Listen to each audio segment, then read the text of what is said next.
Well, it's not fair. Oh. That's not fair for Flair. No, it's... let's start a campaign. Not fair for Flair. With that in mind, ladies and gentlemen, let's get to action. Everybody, not the fair Anvil for Flair. Jim Neidhart squaring off against the Mallet. Not fair.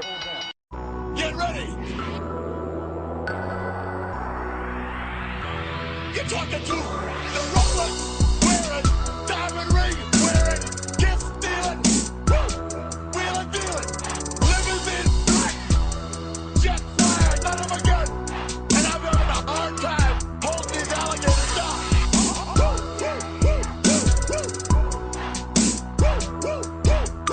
Well, hello everyone, and welcome to a surprise, unscheduled part 5 of my little mini-series here, Fair for Flair.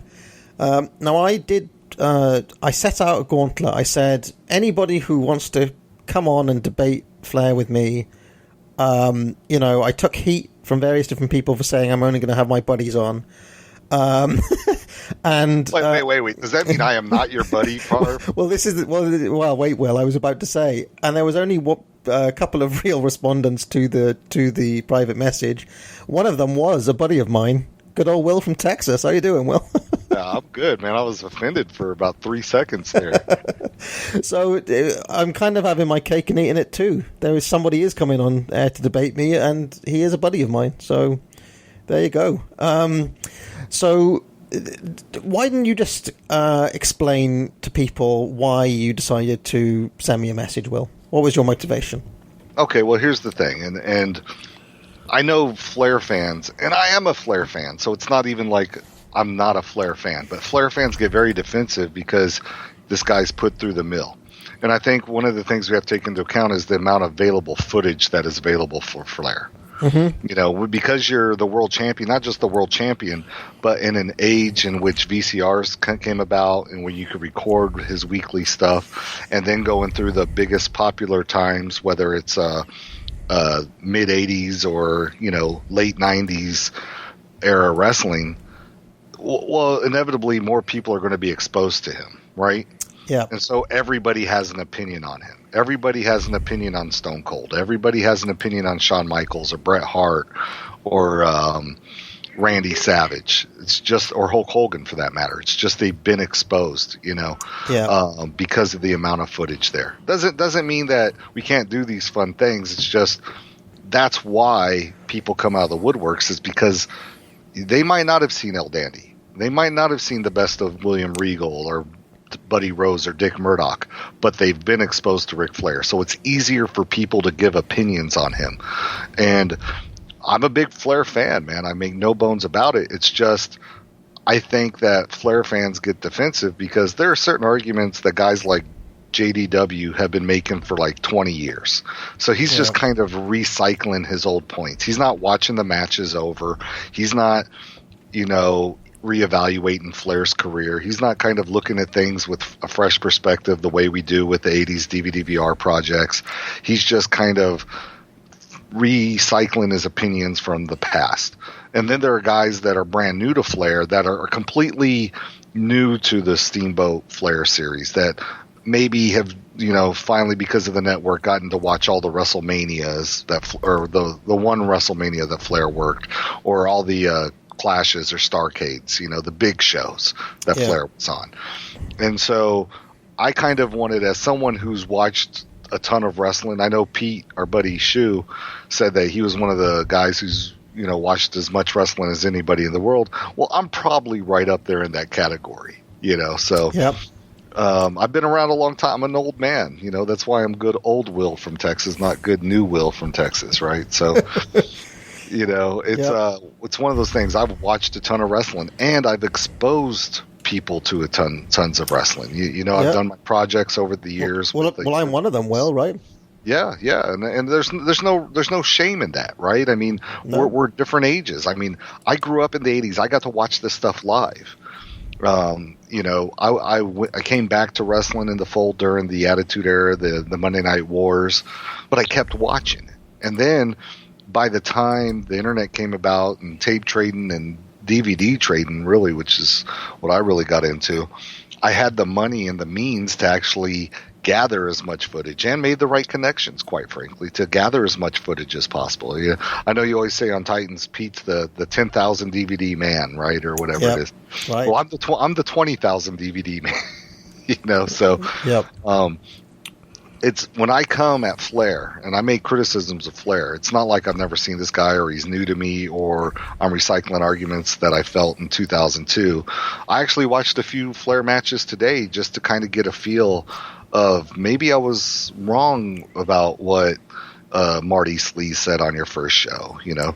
Let me see if I agree with Pete on this second show, you know. So I actually, or third show, I actually did a little bit of homework for this because it's all wrestling, it's all fun, but you throw out a challenge, I want to take it seriously. So it's a very long-winded intro, and I usually don't do those, but I did one now because I feel that you putting yourself out there, Parv, you deserve an explanation on why I'm going to challenge you on some things that were said on your shows. No, and I appreciate that, Will. I appreciate the fact that you've taken it seriously, and I'm actually looking forward to what sort of discussion we're going to have here. Could go any number of ways, so it's kind of true to the man himself. We're calling it in the ring here, Will. Yeah, no doubt. Well, the first thing, let's go with show one. The psychology. Okay. Okay. And there were a few things up there. Some things I kind of rolled my eyes at when listening to the psychology show, and everybody should listen to that. That's show number 1 in this series, okay? Yeah. And there were other things I agreed with, but I think one of the things that came up, and this is what I want to discuss with this topic, is intention. Yeah. I know you're people who are very critical of Flair say, he wasn't a smart wrestler. He just had stuff to do. He was just filling time. Yeah. Well, I think anyone that's scheduled to go 30 to 60 minutes, depending on who you are, is going to have stuff to do. One of the things that we saw when we watched our matches, we watched Pat O'Connor versus Dick Murdoch, right? A match that I liked more than you did. Fair enough. But they had stuff to do, and they were filling time, right? Because they were going 30 minutes or whatever it was. Absolutely. And the same could be said about Dory and Jack Briscoe. Okay, on this section we're going to work the leg. This section we're going to work the back. This section we're going to work the arm. They had stuff to do. They had time to fill. So, to me, I think that there's a common medium here. In the sense that I don't think Flair always was going in as the 60-minute man. I'm going to run my opponents down with my superior cardiovascular energy. Sometimes I think he just had stuff to fill and did things to fill that time. Well, here's the thing, though, Will. I recently dropped the All Japan Excite Series episode 10, okay? I have not listened, but I did see it drop. I don't expect you to, it's literally was like today or whatever it was last night. And on that show, we reviewed 2 hour-long draws. One was between Kawada and Kobashi, 119.95. The other one was a tag match, 124.95. Masawa Kobashi versus Taue and Kawada. Okay, familiar with both matches. Now, to me, Will, Kawada and Kobashi really struggled to fill that 60 minutes in a way that was compelling. I did not think that much of that match.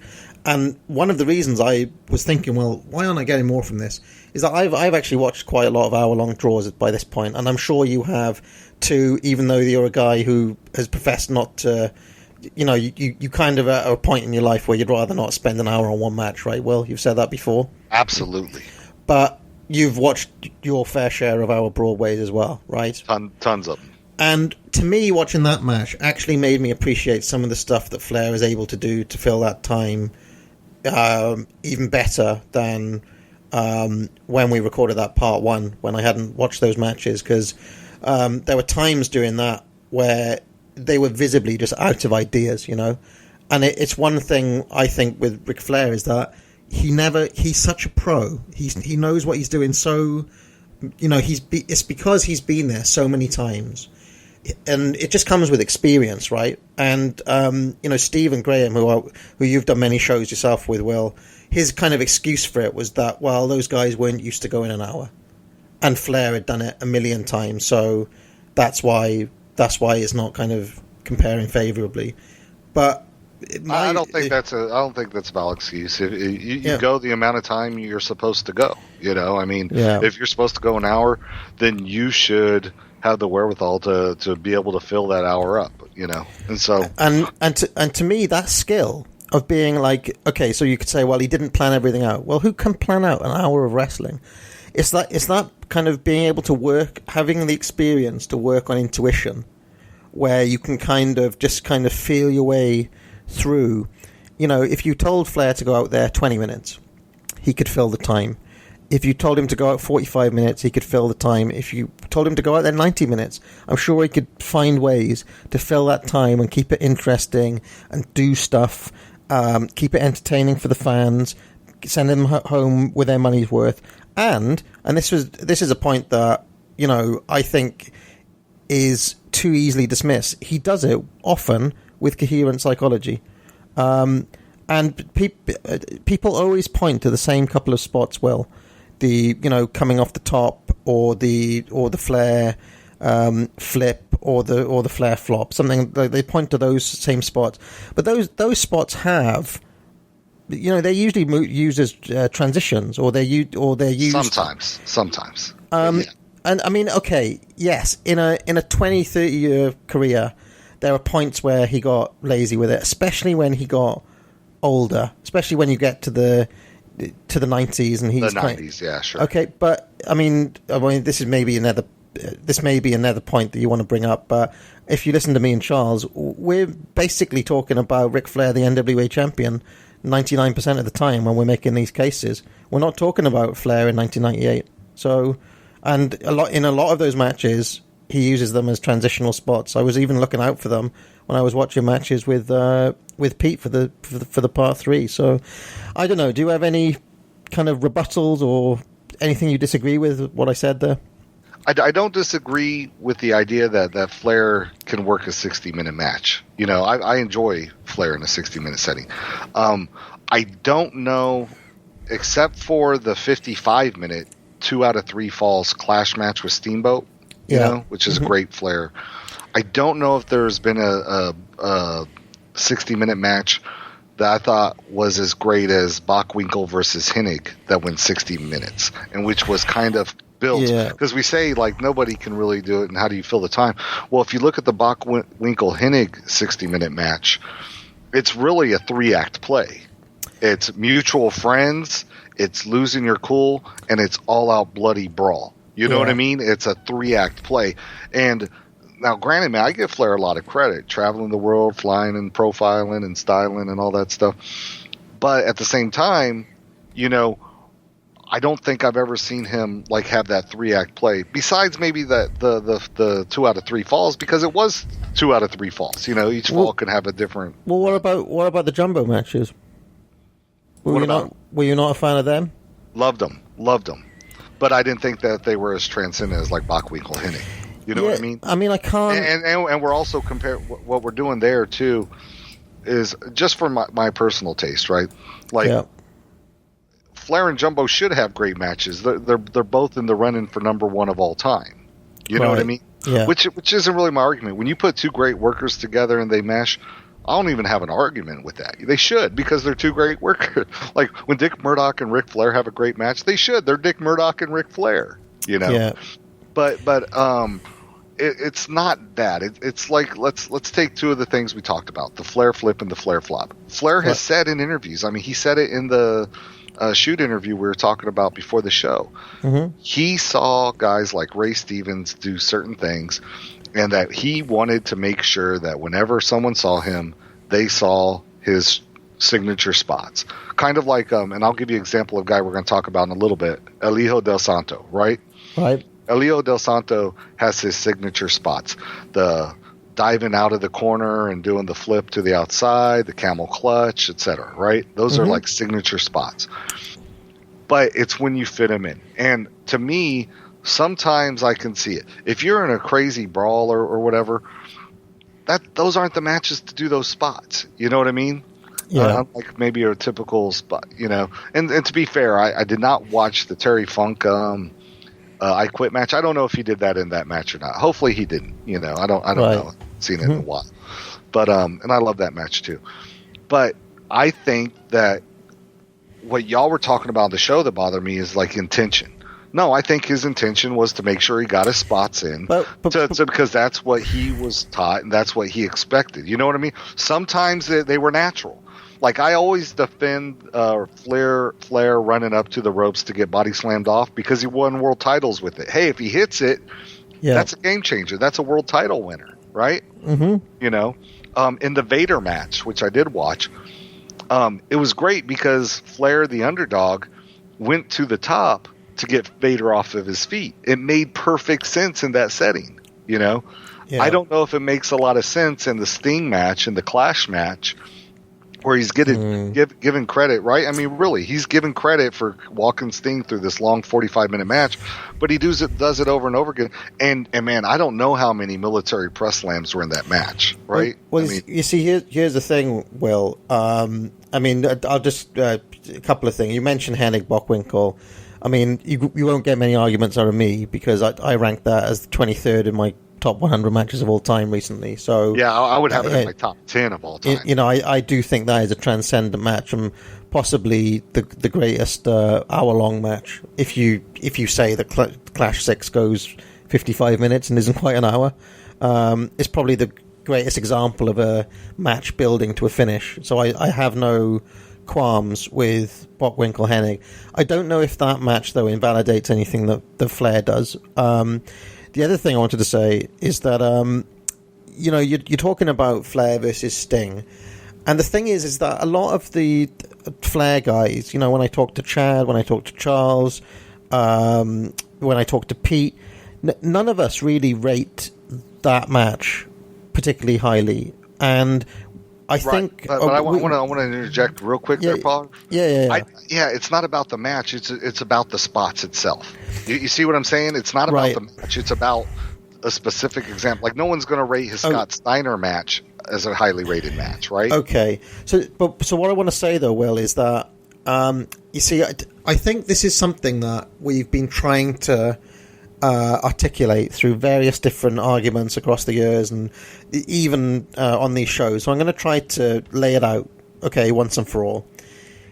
I draw a distinction between the match that Ric Flair would have with a Sting, with a Nikita Koloff, with a whoever, you know, he does have a formula match, and it's basically the Clash match that he has with Sting.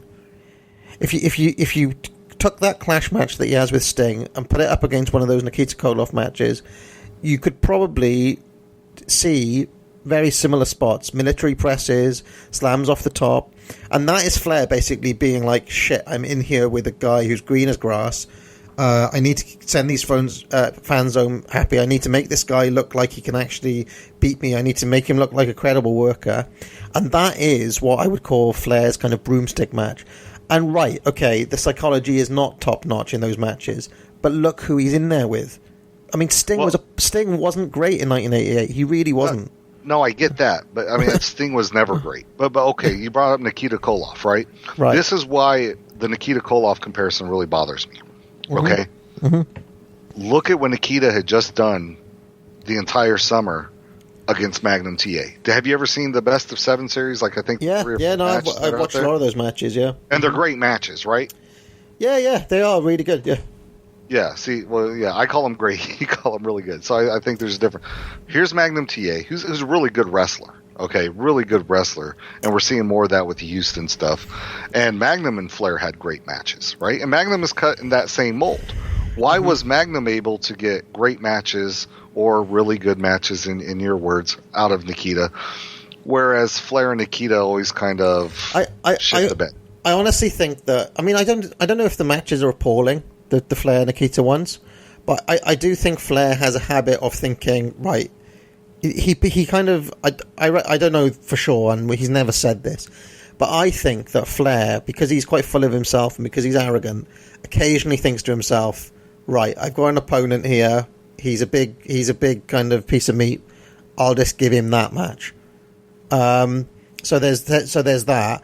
The Nikita matches specifically have a little bit of an issue because he's kind of working this weird kind of tweener babyface. Like the roles are really weird because he's a heel in all the other feuds, but he's a face in that one. If I'm thinking of the right matches, I'm thinking the Starrcade match, Flair was a clear heel. The 85 matches, which I'm not even considering, Flair was like the tweener. So I was really thinking of the 85 matches when I said... No, I'm talking about 86, because in 86 is when Flair, Magnum and Nikita had their big series. And so then Magnum gets into the car wreck. And so then I think Nikita's better in 86 than he is in 85, though. Like, right, people can improve. It's like the difference between Lex Luger in 87 and 88. So Nikita... I'm talking about the 86 and 87 matches, Parv. Like with Nikita. You know what I mean? Right, I'm saying that like right after Nikita had this great series with Magnum, he goes in with Flair, and the matches were very ho-hum. You know, it was like you said, yeah, maybe he doesn't trust Nikita. Man, you're not going to get an argument from me when it comes to Hawk. I've seen the Gordy matches. I wasn't impressed with them. But, you know, other people like the Kevin Von Erich Flair matches. I didn't really like them. You know what I mean? I mean, they weren't my cup of tea. But, you know, Flair fans enjoy them, and cool. You know, I love the Kerry series, you know, and I kind of want to bring up Kerry, but I can make this whole show a Kerry Von Erich show. I don't want to, because I think Kerry is actively one of the greatest wrestlers of the 80s. But having said that, the point I'm making is that sometimes people just don't mix. You know what I mean? Maybe Flair and Nikita just don't mix, and that's cool. But this idea that, you know, Nikita was incapable of having good matches at the time, so Flair's just going to pull out the broomstick, was wrong. You know what I mean? Because he had just had great matches. It wasn't like, you know, he was green as grass in 85 and then had the series with Flair later. No, it was like he had just had great matches with Magnum TA. Sting, you know, I mean, I can't think of anything save for the William Regal and Vader series that I've ever been impressed with Sting. Like, really enjoyed. Maybe the DDP match later on or something, but I'm not a Sting fan, you know. So, I mean, I'm not trying to use Sting as an example so much as I'm saying these are times when Ric Flair will fall short. And let's not get bogged down on this subject too much, because like when we do a Jerry Lawler Flair comparison at the end of the show, I'm actually going to point out differences in Flair and Lawler that might make you kind of see where I'm coming from with this. Okay. But on Flair as a smart worker, I think Flair is a really smart worker. I watched the Vader match and the Ron Garvin match. I thought he was smart in both of those matches, you know. But I think some of the things y'all were saying, like Flair is using perpetual motion. Like I don't believe that. You know, I don't believe he used perpetual motion, you know, to wear out his opponent and, you know, whatever. I do have a question about this though, right? So people talked about intention and people talked about, you know, somebody said they listened to part one and they thought that a lot of the strategy was basically in the minds of the critics, i.e. in the minds of me and Marty. Okay. My question is, like, how much do people do that with the Masawas and the Kawadas and how much do people do that when they're watching any wrestling? Like, so not just with Ric Flair strategy, but with when you're talking about storytelling, when you're talking about little things that people do, like, how much do you know that, you know, Kobashi went in there with a game plan or whatever, or is it just something you've made up in your head? Because it seems to me that there is okay, fine, I'll ask that question with the Ric Flair strategy, but how much is that always the case, that it's in the mind? It's always kind of in the eye of the critic. A genuine question. No, I think it's a fair question. Here's what I would say about like Kobashi, Masawa, Kawada, those guys. You see variations of a move. Like you see like the Tiger Driver, then the Tiger Driver 91. You know what I mean? Yep. You see the Tiger Suplex 85, where it's like, okay, that didn't work. Or you really saw it with Jumbo Tenryu, right? What's the big deal they make on that? You couldn't beat him with one power bomb, couldn't beat him with two, had to use 3 power bombs. So the 3 power bombs thing plays out. You know what I mean? It's kind of this epic build throughout the series that you don't have to speak Japanese to kind of get, oh, wow, they did that. You know, now the time they filled in between the matches, you know, dude, I don't know. I don't speak Japanese. You know what I mean? But those kind of obvious things I can pick up. So, and my daughter thinks she speaks Japanese. She does not. She does not. So anyway, sorry about that. But anyway, so I think that's the point there. Whereas, I mean, I think it was said on the show that that Flair always tries to make things make sense. That I don't, like the Flair flop or the Flair flip, they are two of his signature spots, but they don't always make sense. To me, here's my analogy. All right, it's a concert analogy. It's like performing a ballad in the middle of a concert when you want another up-tempo rocker to keep the crowd moving. You know what I mean? Not saying there isn't a place for the ballad or the soft song, but you have to know how to, like, put it together. And Flair, dude, I grant you this. We have so much of Flair on tape that those missteps are magnified, right? They really are. They're magnified. I just think in the overall scheme of things that is the fact that a couple of times he may have done the Flair flop and it was a little bit out of place on some Nitro card in 1995, or let's even just say it was on an episode of Worldwide in 1987. I would say on a week-to-week basis during the Nitro era. You know what I mean? It wasn't really bad during the Nitro.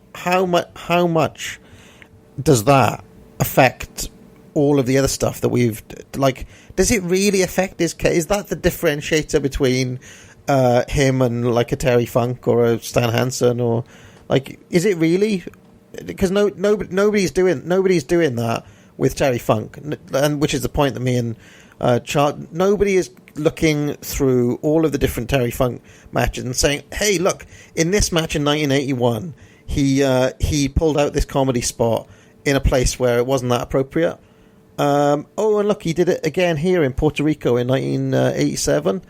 I would say this, Parv, that some of the people may not be, but I don't know about them. I know about me. I have Terry Funk 24. I don't even have him in my top 20, so I can't argue Terry Funk about that. You know what I mean? Now, if you want to argue Jerry Lawler, I can argue that because I've seen his career. I've built, I've compiled his, I would say Lawler for last.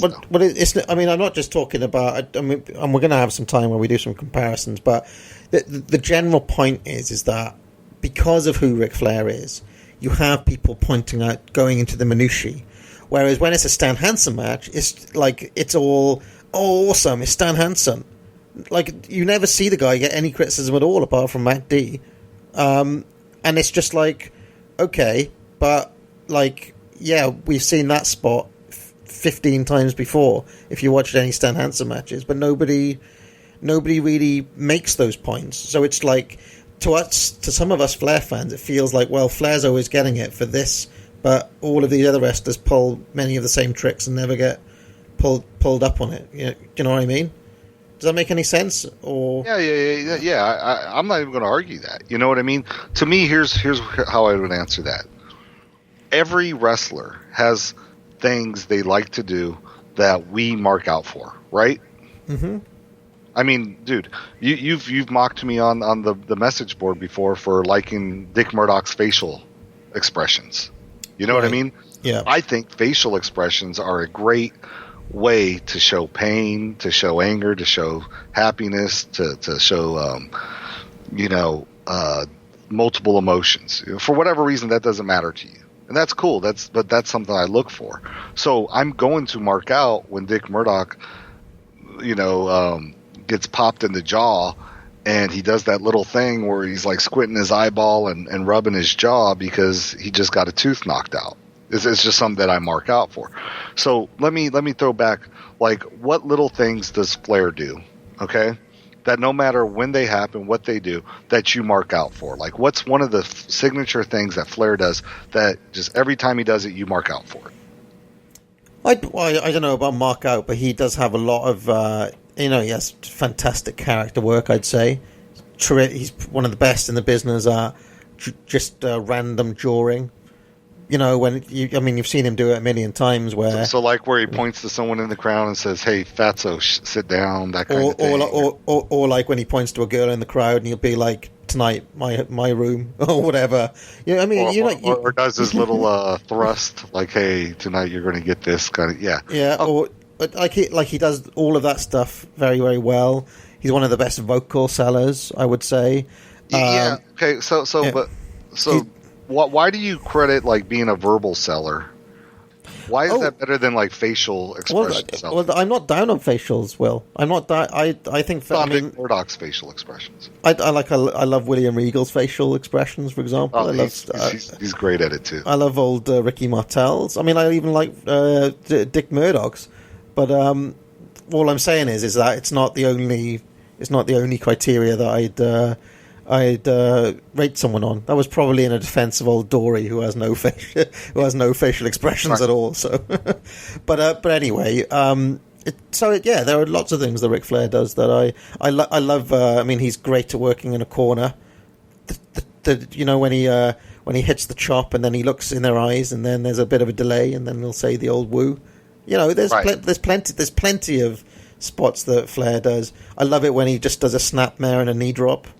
I mean, it's just like that's a classic kind of, okay, Rick is going to go to work now. Snapmare, knee drop. So okay. Well, and I wanted to know, it's just that there are certain things people mark out for, right? Okay, and that's kind of what I wanted to get at that with, is that like even listening to your shows, I didn't know what you personally, and you were the host and you were letting your guest shine. I didn't really know what made you pop for Ric Flair. You know what I mean? And that's kind of what I wanted to get out of you. What makes you pop? Well, I would say for people like myself, I mean, and I've made this point to Charles before, and he knows, and this is something I'll say. If you never leave, how can we miss you, right? Ric Flair was on TV, and I'm older, so I saw him in the 80s, the 90s, the 2000s. The guy never left, right? It's impossible to take that out of the equation. Well, we're only going to pick these 10 years. Because as I'll show you later, I think that there are guys that have comparable peaks to Ric Flair and some that have even higher peaks for a sustained amount of time, that you can't ignore those bad matches. You can't ignore those bad opponents. You can't ignore the laziness and the over years, and we'll get to that. But sometimes you just get tired of seeing a guy and his act becomes stale. When I first saw Kurt Angle, for like the first year, I was enamored with the guy, as a lot of new wrestling fans are, right? They see Kurt Angle go, and I'm not saying Ric Flair's a go wrestler in that sense, like a JDW would, but you see him and you're really excited, but then eventually he leaves you empty, right?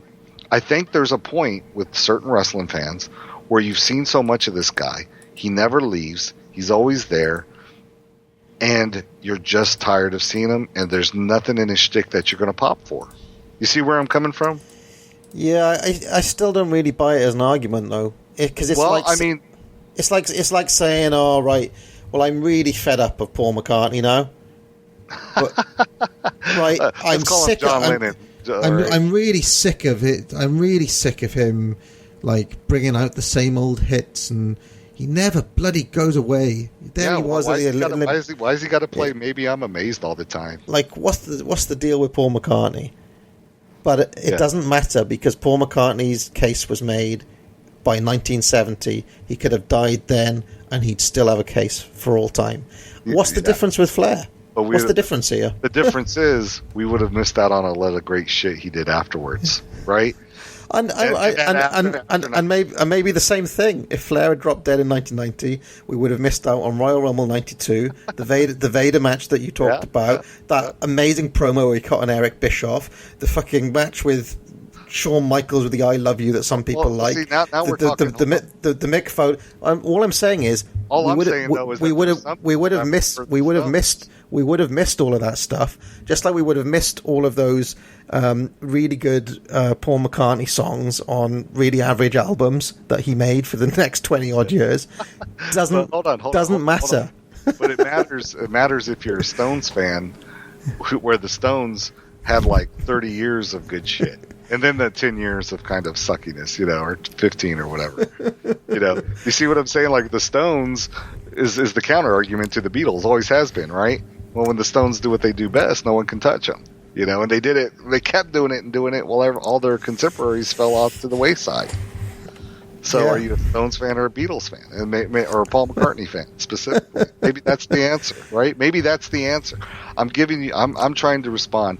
As far as why people don't give criticisms to those other wrestlers, I can't tell you. I'm not here to argue that. You know what I mean? I'm here to defend my guys, and I'm here to kind of give an example that you do have to take those into account. Even with Paul McCartney, I do have to take some of that crap into account. You know what I mean? Like I would rather Paul McCartney just released a bunch of singles than albums in the 70s, right? I mean, I think you and I, with the exceptions of like Band on the Run or a couple of other albums, man, it's like, dude, why are you releasing this shit?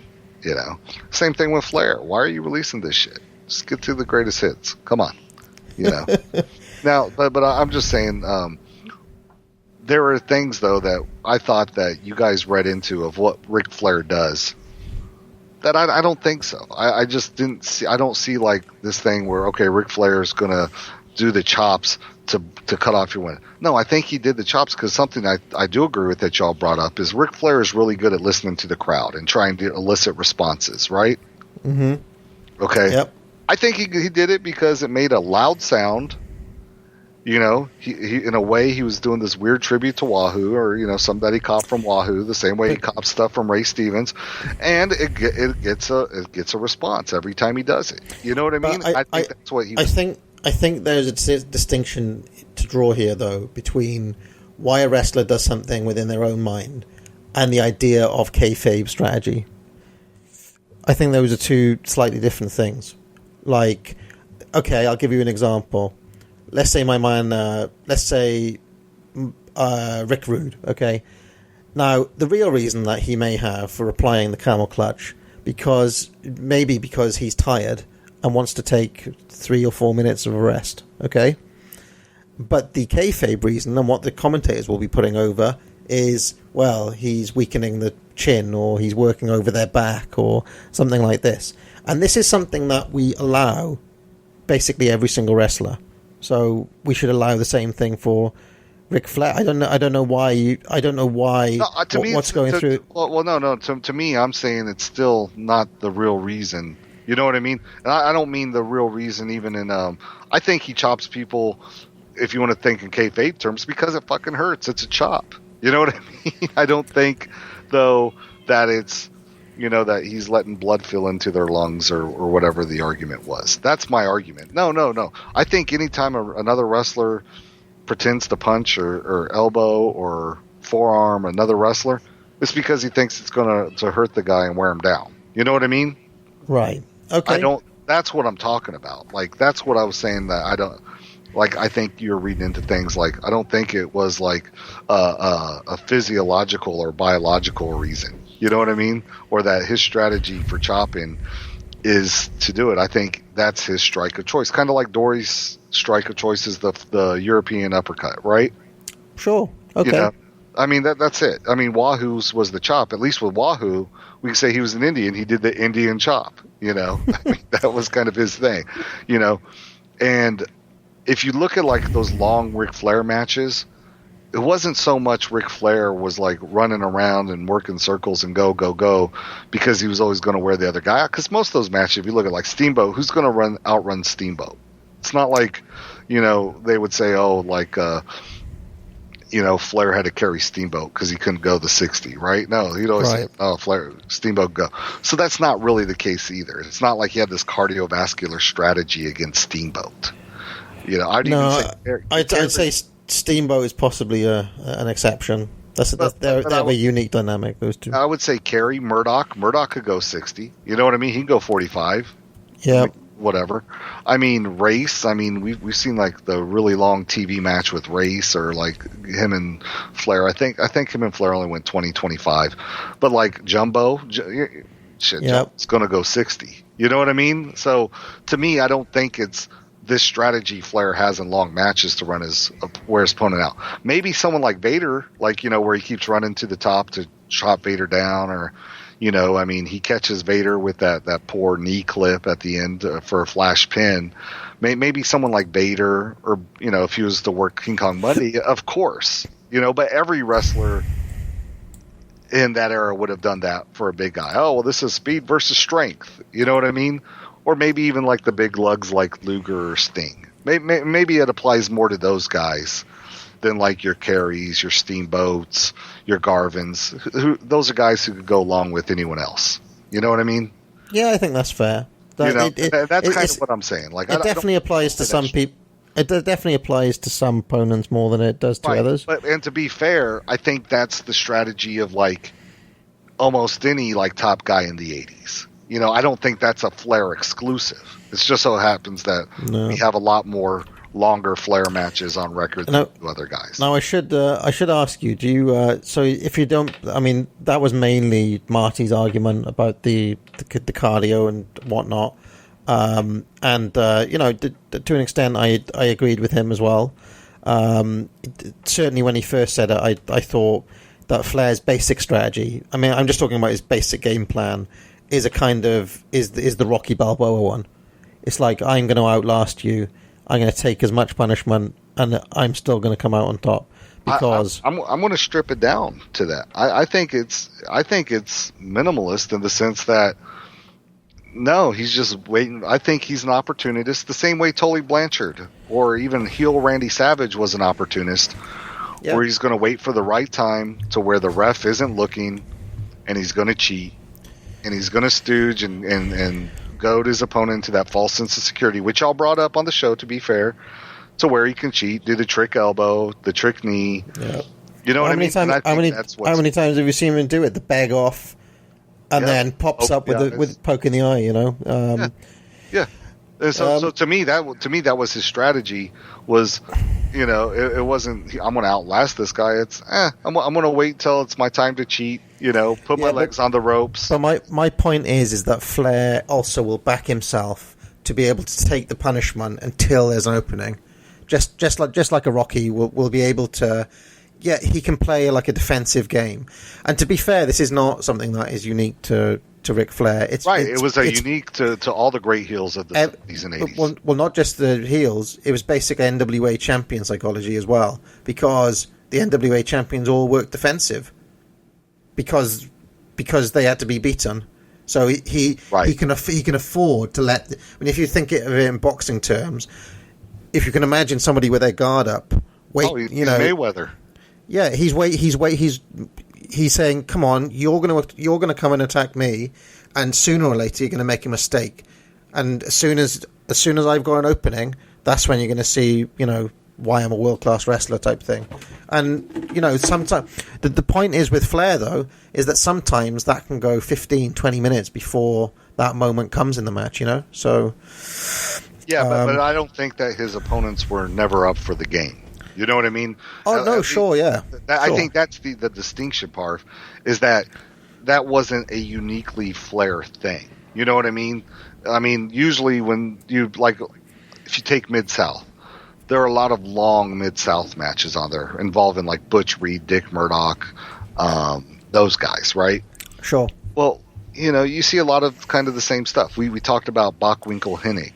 You know, no, I wouldn't say it is unique to. I wouldn't say it is unique to Flair. So to say it's an advantage for Flair is cool, but it wasn't unique to Flair. That's kind of where I think we all were making it out to be like something that Flair is like specifically special at. Where to me, it's just kind of like a sign of the times. No, well, I mean, it was never the argument I was making that it was unique to Flair. It was more that he has psychology, not that, you know, because you got to remember we're in an environment where you just see it thrown out. You know, you just see it thrown out. Flair's got no psychology, you know, as if it's like taken as a given. And for some people, that's like dropping him from like position 5 to position 15 on their list. And I got you. And or like I made that thread, the Nick Bockwinkel versus Ric Flair thread. I mean, how many people were voting for Bock in that thread based purely on this idea that Bock has psychology and Flair doesn't? So that was one of the reasons that I even made that part one, was just to say, well, hold on a second, Flair did have psychology. It may be basic 80s heel psychology, but he had it, you know. So sure, and I would not argue that. I thought that the way y'all were wording it, you know, and to be fair to Flair, that this was the goal, right? Was that it was something that Flair was specifically gifted at. Whereas I think, you know, he just kind of did what everyone else did. You know, like Tully Blanchard could do the same thing. Well, I mean, the thing that I would say was unique to Flair, as I've touted many times, is my idea that he had 4 different faces, the 4 different characters. I don't know if you agree with that or not, but it's just that he's got 4 different sides of the personality that come out at specific times. You're familiar with that idea, right, Will? I heard you say it on I think show 1. What were the 4 specific faces, just for reference? Don't expand on any of them. So basically, you have 2 characters that are front and 2 characters that are the real Flair underneath. Okay, so the 2 fronts are the chicken shit heel, and the kind of cocky, arrogant, slick Rick character. Okay, those are both 2 different types of front, and then the 2 other faces are like the true blue athlete, the kind of the college guy, the guy who is genuinely a good athlete, and then the fourth one is basically a psychopath who will do anything, and everything to hold on to that belt, and you only glimpse those other 2 characters once the first 2 kind of layers have been stripped away. That's basically it. Yeah, I think I have to sit and digest that one for a while. I'm not going to argue with you, Parv, on that one. I think I have to digest that thing long and hard. I think it was mainly like in terms of like Ric Flair, the champion. I think Flair was only thinking about money. You know what I mean? In terms of drawing money, and he would say and do whatever it took. Yeah. Where he thought he could build the program up the best, which is smart, which is a good thing to do. I'm not even like saying that's a negative, but I think I have to think of that one. I'm not even going to argue that. So, all right, cool. And then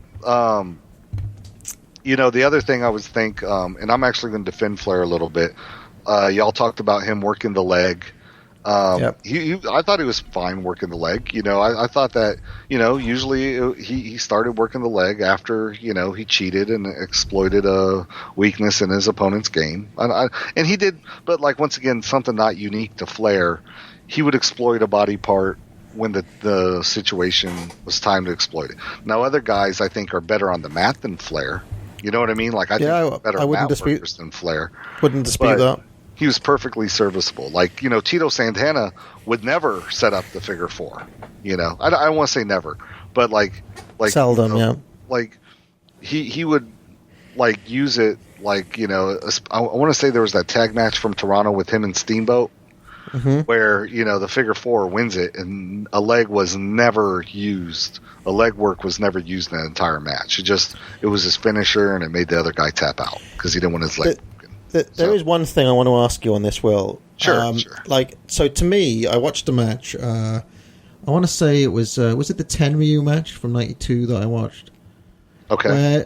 No, in fact, it was Barry Windham. It was Battle of the Belts 2. Okay, where Flair basically works over Barry's upper neck. He hits a pile of suplexes on him and works on the upper neck. Yep. And then he switches to the leg and starts working the leg over to set up the figure 4. Now, to me, that is perfectly acceptable psychology. It's like, well, I've weakened up the opponent here. Now I'm going to take out another body part. And to me, in a longer match, it's perfectly fine to go after 2 different parts. I just wanted to see what you thought of that, because I often think sometimes too much is made of the focus on just one body part, or this idea of focus. It just has to be one thing, Well, we had this argument or discussion rather when we watched Briscoe versus Funk. Right, and here's what I would say then. I think it's smart when the first body part work isn't working.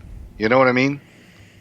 I don't think it's smart, or I don't think it's particularly impressive when you do it for the sake of doing it. Like Flair switching from neck work or whatever to the leg in a match where he's trying to put him away at the figure 4, that doesn't bother me. What bothered me about, your really high rating of that Briscoe Funk match for me was I didn't think that they were consistent. You know what I mean? I know that one of them, I forget which one, worked the back over a little while, but I don't think that it was like a natural flow of like when they would decide to go from like one hold to the next, or like one body part to the next. So it depends if it, you got to look at the way the match is flowing. Is it a natural flow? Does it make sense? Like, one of the best things I can come up with is, let's say, like, and I've seen this a lot, and this I have no problem with. So you're working over a guy's arm or whatever, but he's still punching you, he's still chopping you with the arm, he's still giving you clotheslines. Then you whip the guy run, or the guy whips you into the corner. You run and you try and do a jumping knee into the corner. Your knee hits the turnbuckle. So then, okay, now I'm going to attack the leg because I can see I damaged his leg, right? Mm-hmm. To me, that's perfectly acceptable. Now you're exploiting an injury that happened in the ring, that the guy created himself. To me, that's more of a natural way to transition. I think Flair's pretty good at that sort of stuff.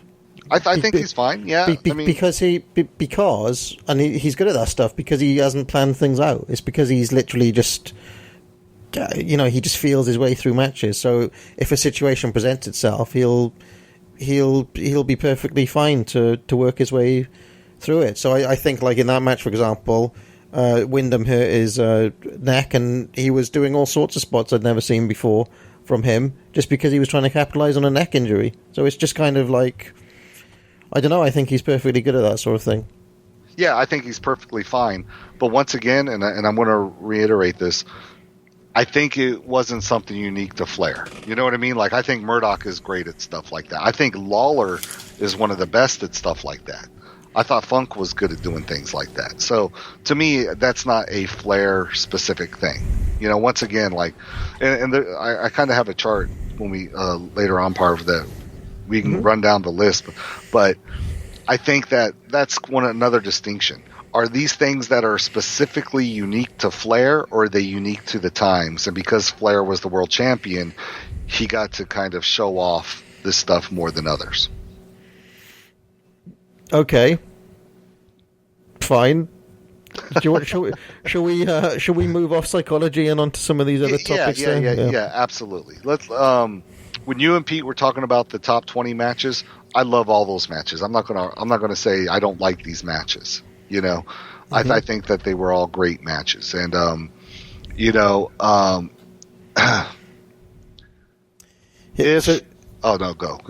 Yeah, well, I was going to ask you, Will. You have overseen all of the DVD 80 sets, right? So every single one of them.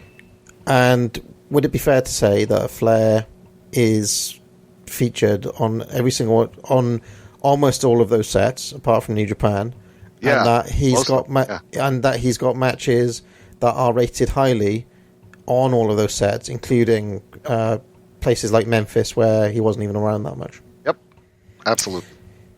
So, okay, and that some of those matches that are featured really highly on those in the final rankings on those sets weren't even in Pete's top 20. I just wanted to mention that because I do actually think that is central to any case you want to make about Flair being one of the greatest wrestlers ever. So great match theory, basically. No. It's not just great match theory. It is number of different places, number of different opponents over a sustained period of time. Or, to me, there's something more impressive about being able to do it in Japan, in Memphis, in Mid-South, in Mid-Atlantic, in you name the town, Portland, you name the town, Flair has got a good to very good to great match in that town, possibly even a top 10 in the history of that town type match. Okay, sure. And basically nobody else can say that I can think of. Well, I will say this, that I know Jerry Lawler, whenever he was featured, but I mean, the guys at DVDVR and Segunda Caída, my buddies, Phil Schneider, Dean Rasmus, were Jerry Lawler marks, right? Mm-hmm. But whenever Jerry Lawler was featured in Texas, he was on the Texas set. Whenever he was featured in AWA, I had a couple of his matches ranked really highly. Whenever he was in New Japan, and this one kind of finished middle of the pack, I thought he did really well against Fujinami in New Japan. And of course, the great Memphis run. So I think that there are other guys that, when they get that shot, that they do fairly well. Terry Funk's another one. That will be all over different territories. Puerto Rico, Japan, Crockett, Memphis, so I respect Ric Flair doing it, But once again, I think that because of the amount of footage we have of Ric Flair, it's easy to do that for Ric Flair. You know, it's not just the fact that he was the only one traveling and going to different places. Now, to your point, I can't argue, man. He had highly rated matches. Now, some of those matches I didn't care for. Like, I really did not care for the Kerry versus Flair cage match with Michael Hayes as the guest ref. But others love it. Others love it, right? I like their August match much better, August of 1982 match. So, yeah, I think that's a great feather in his cap. It's one of the reasons why he's in my top 10. He had a bunch of different opponents that he had great matches with. You know, I wouldn't argue that. Yeah. Now, I do have something to say about his opponents as well, but we'll get to that later. But as far as great matches, I think that's a perfectly great feather in his cap. Now, if we wanted to add up great matches, do I think that he had more great matches than Misawa or Kawada or Fujinami, who was great throughout the entire decade? But it's not. Well, hold on, though, Will. Misawa, all of his matches are against great guys, whereas... Well, I'm going to argue that most of Ric Flair's greatest matches are also against great wrestlers. That's actually a point I'm going to make. Okay. That when you look at... Well, let's bring this down, because I actually made a little chart here, okay? Okay, all right. And it's a feud chart. Look at who his greatest matches were. Steamboat, Jumbo, Tenryu, Kerry Von Erich, Barry Windham, Ronnie Garvin, Ricky Morton. Okay, Yep. We'll even go later. Vader, Randy Savage, Luger. Luger is a different category. I'm keeping him out. Okay, Right. but and he had great matches with Hulk Hogan as well. If you look, okay, 90% of those guys are great wrestlers in their own right. Right? Wouldn't you say? But what Like is the Steamboat, Jumbo, Tenryu, Kerry Von Erich? What is Barry the percent? Windham? What is the percentage of those guys who are top 5 contenders? Though, this is the point. They are not Kawada, are they? They're not Kobashi. Well, Jumbo and Tenryu aren't top 5 contenders. Those two are. Those two are. But would argue that I have Ricky Morton in my top 20. Keep on going. Ricky Morton is not a Misawa, Kawada, Kobashi level. No. Come on. But people will have Savage in their top 20. People will have Vader in their top. There are going to be people that have Brett in their top 20. But there's a difference between top 20 and top 5 elite. But let's look at some of Jerry Lawler's greatest feuds. Some of Jerry Lawler's impression. This is the thing with the broomstick. Like, I don't believe Ric Flair, because of his formula working, is the broomstick worker. You know what I mean? Oh, that guy can have a match with a broomstick. I don't think... See, Flair is not a guy who gets a great match out of okay wrestlers. You know what I mean? I think the one exception might be Luger, even though Luger's had great matches with other people at his peak, right? Mm-hmm. Like, he didn't get great matches out of Sting. Vader did. He didn't. He didn't get great matches out of Nikita. You know, okay, cool. Well, other people did, you know.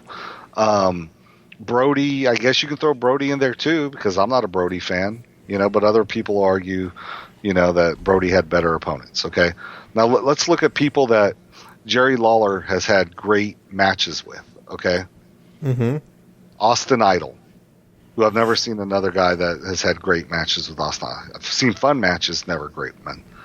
Jimmy Valiant, 1990, the classic TV match where him and Valiant had one of the most entertaining matches, where after the 10-minute draw, the first person to fall to their who's knocked off their feet loses. Hold on. Will, I have to ask you. I have to ask you already, though. Snowman.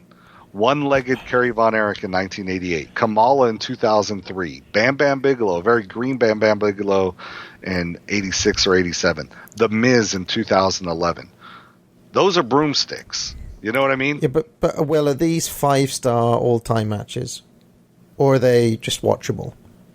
Well, Are they on the level of, you know, Flair versus Luger Wrestle War 90, or Flair versus Garvin, or Flair versus Morton, or are they on the level of the top 50? Right. Well, what I'm saying is none of those guys are going to even sniff most people's top 100.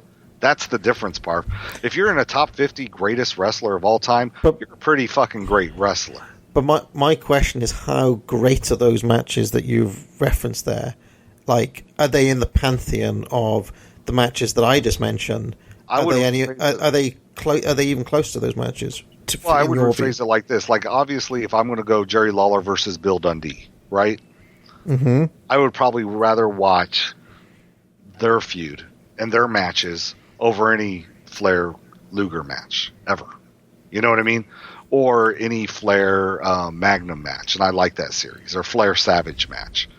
I would rather watch Jerry Lawler versus Terry Funk in 1981 over those feuds. I would rather watch Jerry Lawler and Dutch Mantell versus Bill and Buddy. I'd rather watch Jerry Lawler versus Randy Savage, quite frankly, more than I would Ric Flair versus Randy Savage. I would rather watch. You see where I'm coming from with this? Would you rather watch? Kurt Hennig had a classic in 1988. Well, what about Lawler? So would you put Lawler versus Dundee over Flair and Steamboat? Because I will. Because Lawler versus Dundee is the marquee. You know, that's his signature feud. Yeah, absolutely. Like Flair's signature feud is the Steamboat one. I would say 90% of people would put the Steamboat Flair matches over those ones. I would also say that 90% of the people probably prefer NWA over Memphis. And that's right. Another thing I want to. When we talk about the Greatest Wrestler Ever project, I want to make that distinction. My point being, though, is that we're going to guy Lawler. Okay, for my money, what he does in the ring is he brings something special out of nothing. Now, if you want to say that Ricky Morton's nothing, or Magnum TA, or Luger, or Hogan, or Ronnie Garvin are nothing, okay. Mm-hmm. No, they're great wrestlers. They're in, like, I think I have all of those guys except for, like, Hogan and Brett, like, in my top 30, top 40, you know. So, to me, I mean, it's real, to me, whenever Jerry Lawler was wrestling against the best, the Nick Bockwinkel's, the Bill Dundees, to me, Tommy Rich is one of my favorite wrestlers. When he wrestles against Dutch Mantell, who's another one, quite frankly, that, you know, that's, to me, their feud's great too. I'd rather watch Jerry Lawler versus Dutch Mantell than like any Ric Flair Harley Race match ever. You know. So let me ask you a question after all that. Okay, is Coco Beware a great wrestler? Coco Beware was really good in Memphis. Now I can't help but notice, okay, that number 8 on the Memphis DVD-R results was Ric Flair versus Coco Ware. Sure. In amongst all these... Now, okay, let's say Coco Ware is better than people think he is. Was he a great wrestler? He was really... I thought he was really good in Memphis. Like, I don't think Coco Beware is a bad wrestler. He was a bad WWF wrestler, just like most guys who went to WWF were. Coco Beware was not a bad wrestler in Memphis by any stretch of the imagination. You don't think it's a feather that he got a top 10 match at a Coco Ware for Memphis in the 80s? Coco kicked ass in 1984 or 85. Like, Coco Beware was actively great on that set. You might not think so, because, I mean, for you, Coco Beware is a guy with blonde hair. I'm just saying that you're saying, like, Lawler versus Bam Bam is a feather in Lawler's cap, but Flair versus Coco isn't a feather in Flair's cap? No, not at the time, not at all, because if you look at where Coco was at the time, he was having actively great matches in Memphis. I mean, he has the great scaffold match, which who gets good scaffold matches? Coco Beware and Bill Dundee did it. You know what I mean? Like, that one, I think, ranked really highly, too. Where did it rank? I don't have the rankings in front of me. No, I have it. It was top 50, I think. Oh, it's like top 20. Top 50? I can't see it here. Anyway, okay. But my point being is that I think Jerry Lawler got more with less than Flair did. Flair got the cream of the crop, and he had that advantage because he was the world champion. Props to him. You know what I mean? Mm-hmm. I think Jerry Lawler got more with less. He got more with less, but does that amount to better than the cream of the crop? This is what it boils down to. Yes, because here's why it's yes, Park, because we're basing it on, we're not basing feuds. We're not basing individual. We're not ranking matches. We're ranking individual performances. Okay? Right? Mm-hmm. We're not ranking both people in a symbiotic relationship like you would like when you're ranking matches. We're ranking a guy based on performances. I know you just received a bunch of William Regal matches in the mail. Yep. You're going to see bad William Regal matches where Regal was magnificent in it. Okay? Yep. You know what I mean? You're going to see like really matches where like, man, that wasn't a good match, but I love the way Regal tried to keep it together. Or I love the little things Regal did to make it interesting. Sure, but there seems to be to me, I put more value in that when I'm ranking an individual. But there than I seems to do be this. Okay, well, how many great matches does he have with other great wrestlers? There seems to be an assumption here, Will, that like, okay, Flair's got all of these great matches, but he was shit week in and week out. I've got another set made by somebody, which does have Flair week in, week out in 1985, 1986, 1987, and it shows, you know, what he was doing against, you know, Rocky King and tagging up with a Horseman. You must know the set I'm talking about, Will. I think Ric I have Flair. a clue. Now, isn't Ric Flair great week in, week out? Doesn't he always do something? Right. So I don't see, like, okay, fair enough. Great for Jerry Lawler that he's got all this, but like, I don't see how it amounts to being more than the case that we would put forward for Ric Flair. Like, I just don't see how it, like, it's almost like, here's the thing: if Ric Flair never faced Jumbo, okay, would Ric Flair still be in, or would Jumbo still be in your top 10? He would, right? Yep. If Ric Flair never faced Tenryu would still be up there. Like, not even your card. If Ric Flair never faced Barry Windham would still be highly received. Although Flair greatly increases his chances. For my money, because I've seen Ronnie Garvin face all the Horsemen. I've seen him face Greg Valentine. I'd seen him do his stuff in ICW out there in the Outlaw promotion. Ronnie Garvin, because of what he does individually, would still be really high on my list. Savage would still really be high on my list. Vader would really be high on my list. Kerry Von Erich would still be high on my list on the strength of his stuff with Lawler and the Freebirds alone, without any Flair matches ever, even though it helps Kerry's case as well. Ricky Morton, without that short Flair run, would still be really ranked high. What I'm saying is when you take Lawler's dance partners, none of those guys are going to rank high. I got Tommy Rich, I got Kerry Von Erich, and I got Bill Dundee. I think I have Dutch Mantell in my list. Okay, but understand, to me, I'm talking individually here.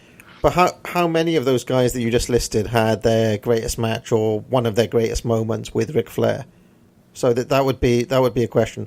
Probably not Tenryu and Jumbo, but the other guys that you mentioned, probably one of the highlights of Morton's career was that match. Probably it depends. It depends how much you value his tag work. If you want to say singles match, sure, I won't argue that.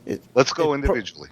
Probably Barry Windham's best matches were with Flair. Probably I wouldn't argue that. Who else did? Probably Ron Garvin's best matches were with Flair. I would say. I mean, maybe I'd have to rewatch the Tully matches. You should watch the title win of Garvin's, because that's the one I'd put forward, because I'm very high on that match. Fantastic match.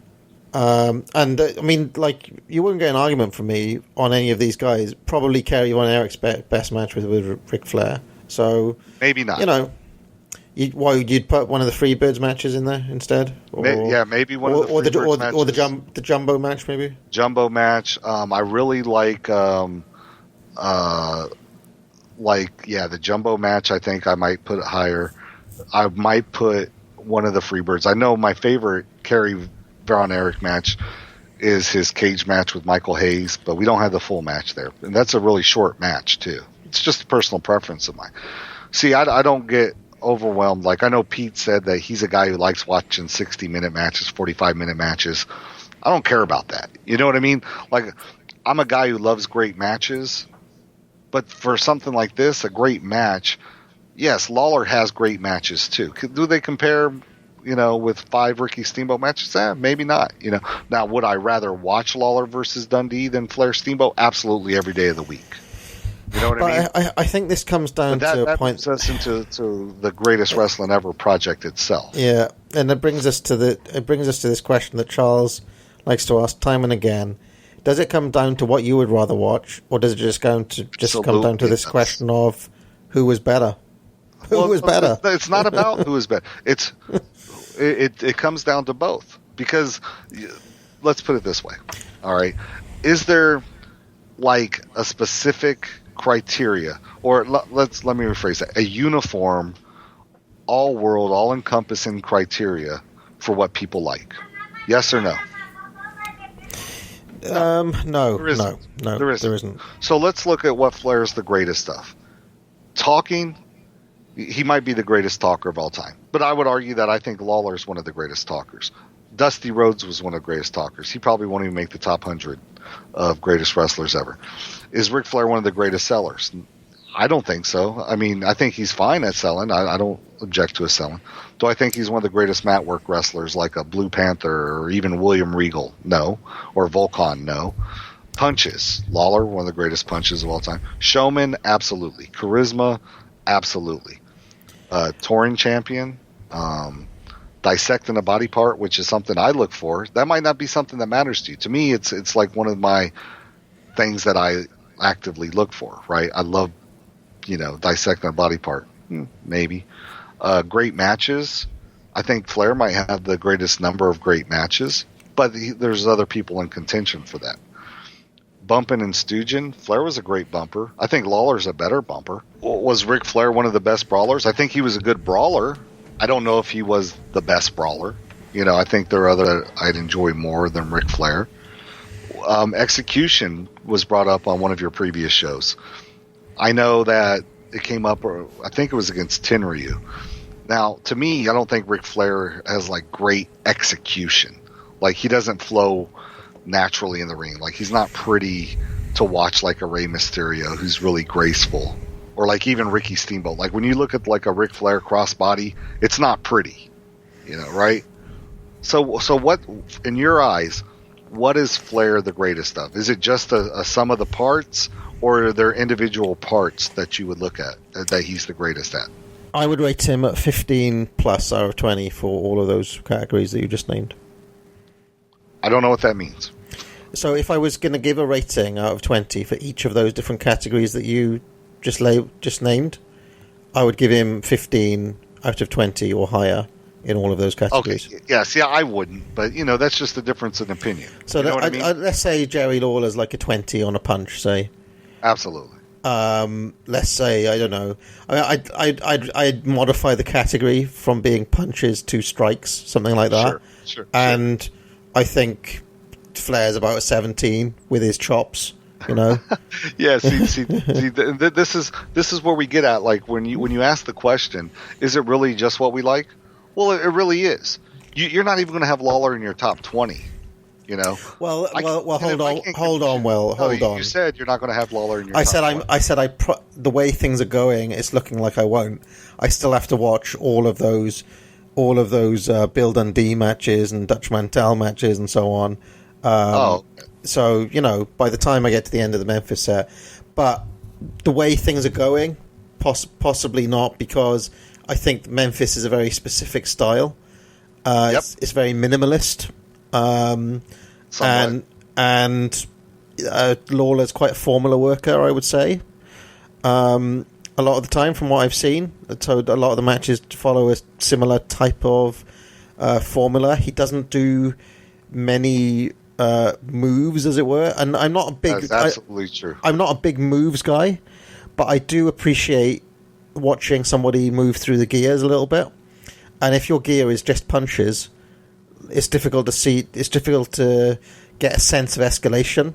I like to see a sense of moving from let's say mat work to like a suplex to a gut wrench suplex to a delayed vertical, and it's difficult to do that if if all he's going to do is punch. So there's that. See, I don't think that all Lawler does is punch. To me, Lawler is the consummate storyteller in the ring. You know what I mean? Like, to me, his matches tell a story. When you watch the 1985 match against Bill Dundee, it's a story. When you watch the Dutch Mantel barbed wire match, it's a story. It's not, to me, even the Funk brawl that made what's his name, Jim Cornette come up with the rating system for the 5 stars. To me, it's a story. And to me, Lawler is the ultimate storyteller. To me, it's not about what moves you do. It's about what you're trying to get across in that ring. And, to me, you're right. Memphis, in terms of a lot of fancy moves and or building from move to move to move, that's not what Memphis is. And that's why let's look at my top 10, okay? Because there are a couple of things I want to talk about here. Because I have a specific criteria for how I ranked my wrestlers, okay? Okay. And then I want to hear your criteria because I know as I've been told, I haven't talked to you about this, but you're very critical of the fact that I've kind of already made my top 100, even though I haven't watched a bunch of recent stuff, right? Yeah, I mean, I'm gonna turn in I'll probably come up with my 100 at the latest possible hour because any match I watch could help. I don't know. It could be the difference between somebody finishing 6 or 7 or something like that. Okay, and I can respect that. You're probably where I was at, probably at a higher level where I was at in 2005 or 2006 when we did the Smarks Choice poll. Okay, where every new match I discovered would sway me on a guy. Okay, or at least has the potential to. Maybe it has the potential to. Yeah. Here's my take on this. All right, and I'm not backing down from this. For me to rank a guy, they have to stand the test of time. This is kind of like why Ric Flair gets damaged, I think, in some people's eye. I don't care what you say, Parf. Burnout is a real factor. Yeah. And when I say I don't care what you say, I'm saying there's nothing you're going to tell me that can convince me otherwise, because it is a real factor. If you never leave, how can we miss you? I'm going to say it again. People get burnt out on a particular style, on a particular wrestler. There are guys I loved 10 years ago. I can't stand watching them now. It's just burnout. You're tired of that style. You're tired of that person. So what I did specifically when I ranked people was, how long have I seen this guy work? So for a guy like El Satanico or Parada Morgan, I worked on the Lucha set about 5 years ago, right? Now when I pop in El Satanico or Parada Morgan or Jerry Lawler or Buddy Rose or Dick Murdoch, man, I made a compilation for that guy almost 10 years ago. And I still get excited every time I see a new Dick Murdoch match. The burnout is not real. You know what I mean? Or it's not a factor. So to me, if I'm not out on a guy, I have to ask you. Rank them highly. I have to ask you a really important question on this burnout thing. Let me finish my point, and then I'll let you ask your question. All right, cool. To me, you have to stand the test of time for what appeals to you. So, if your favorite style of wrestling, let's just say it's New Japan Juniors, right? And over time, that style doesn't hold up. Why would I rank those New Japan Juniors that I had ranked in 2006 on my new top 100 list when it didn't stand up to the test of time? Okay. Right. I can understand that. Okay, so what were you going to ask me? Well, there's two different ways of coming at this, but and I'm going to make two music analogies, Will, so you might like this one. We mentioned the old Beatles before, okay? Now, I think it's fair to say that a lot of guys who are high on the Beatles then get burnt out because they listen to the album so much, okay? And so me now, if I'm thinking, well, what do I want to listen to? Do I want to listen to Sgt. Pepper for the 1,000th millionth time, or am I going to try to go for something new? Am I going to try to seek out, that obscure 60s surf band I've never even heard of? Yeah, okay, I'm probably going to go for the surf band. Okay, I'm probably a little bit burnt out on Beatles and have been for a while. Okay. Wow. But when I'm going to turn around and make my top 100 bands of all time, can I just dismiss the Beatles because I'm bored of them? I mean, I don't see. So, and the argument you made, but they might not be your number one. The argument you made with your New Japan Juniors, I don't think is quite the same thing, because I think an act like the Beatles stand the test of time. I think Ric Flair would stand the test of time. like your New Japan Juniors thing is more getting at kind of like a I don't know, a band that you're into when you're a teenager, like a boy band or something. They're like somebody might be into when they're a kid and then they grow out of it type thing. That's more like something like that. And I don't think Ric Flair is. I think it would be really unfair to say that Ric Flair is somebody that you grow out of in that way. You know. Here's my counter argument to that. Right. I started listening to the Beatles, Barf, I would say about 30 years ago, maybe 28 years ago, okay?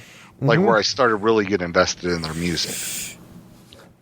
I still listen to the Beatles religiously to this day. They've stood the test of time for me. On the flip side, around the same time that I started discovering the Beatles, I started listening to Guns N' Roses, right? Right. I can't listen to Guns N' Roses 30 years later. Okay, so Guns N' Roses are your New Japan Juniors, and the Beatles. You see where I'm coming from? The Beatles, dude. I still, and you know, because we had about 10 lost episodes of Beatles podcasts that will never see the light of day. Okay, I was excited listening to those albums the same way I get excited when I see a new Jerry Lawler match. I've been listening to the Beatles for 30 years. I've been watching Jerry Lawler for, I'd say, about 12 years now. Okay. Mm-hmm. It never gets old for me to discover a new Jerry Lawler match or to see a new Jerry Lawler match. For me, Ric Flair is not my Beatles. Where you see where I'm coming from, and other people, he's not either. That's the difference with the Beatles. Or like, you know, we listen to a lot of David Bowie. I can still listen to glam era David Bowie, Ziggy Stardust, Hunky Dory, and I can listen to those albums now like I could 20 years ago, bro. You know what I mean? They stand the test of time. So yes, would it be fair to discount somebody you don't want to listen to anymore? No, but at the same time, that doesn't really apply here because it's not like Ric Flair's the only wrestler I've seen for forever. I'm saying that I could understand why other people would get tired of him. I like Ric Flair. I mean, I have him in my top 10. I don't have him at number 1, but like after all these years, I still have the Beatles at number 1. I don't. Okay. Okay. All right. I can. I guess I can go along with that. I mean, for me, I still get excited about. I still get excited about Clash 6. Yeah. Whenever I watch it, you know. For example. Whereas with me, like I said earlier, I'd rather watch Lawler versus Dundee for the 20 millionth time. The same way I still love Hey Jude. I mean, Hey Jude is like one of the most played out Beatles songs of all time. I still love it. I still love the little things that Paul McCartney does in the song. And so, to me, that's where I would counter that. But what would you say to somebody though who would say to you, okay, well, Will, it's lovely for you. It's lovely for you that you get that excited about a Jerry Lawler match, but why should anybody give a shit? Is he the greatest wrestler of all time? Like that would be the counter. Like, is there any objective standard beyond you yourself just loving somebody? Actually, if you go to Pro Wrestling Only, I kind of lay out what I think Jerry Lawler's great at.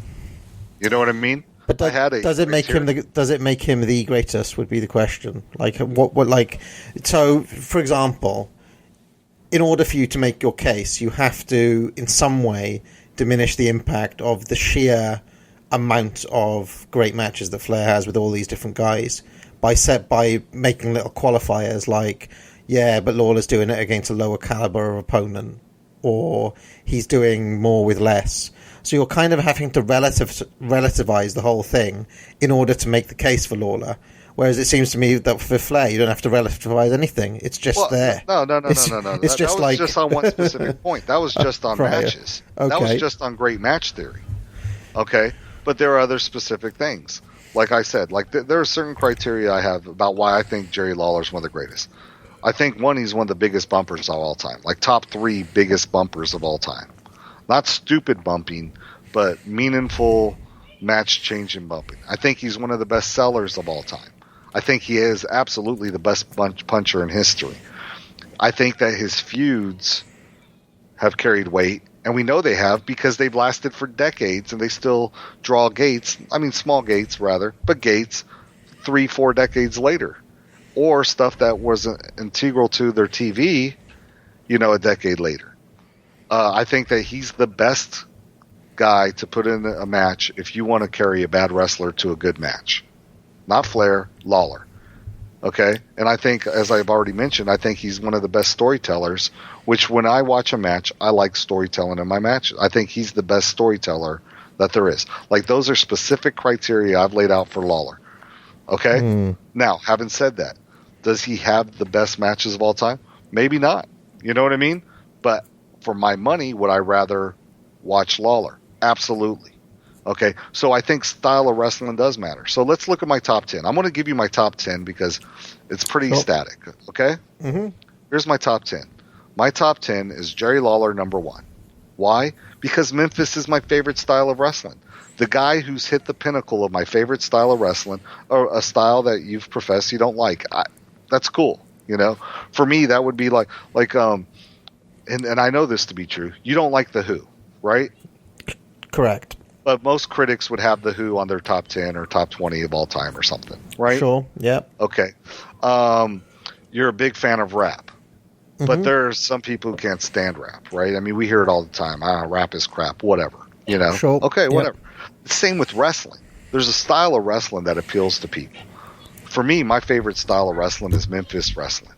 It's my favorite TV. Lawler's my favorite wrestler. It's not just about being the best. He's the best at the thing that is my favorite. Okay? Sure. Jumbo, Tenryu, and Kawada are my number 2, 3, and 4. Why? Because All Japan is my second favorite style of wrestling. Sure. Okay? And what order did you have them in? I had Jumbo, then Tenryu, then Kawada. Okay, cool. Okay? Mm-hmm. Then I had Santo and Casas at 5 and 6. Because those are my favorite luchadors. And lucha is like my next favorite style of wrestling. Okay? And then I had Ric Flair at 7. Because I love NWA. I love Crockett. I love Mid-Atlantic. I love that whole era. You know what I mean? I grew up on it. I love it. Okay? And then I had Fujinami because I love 80s New Japan. And then I had Misawa because I don't connect personally with Misawa. Right?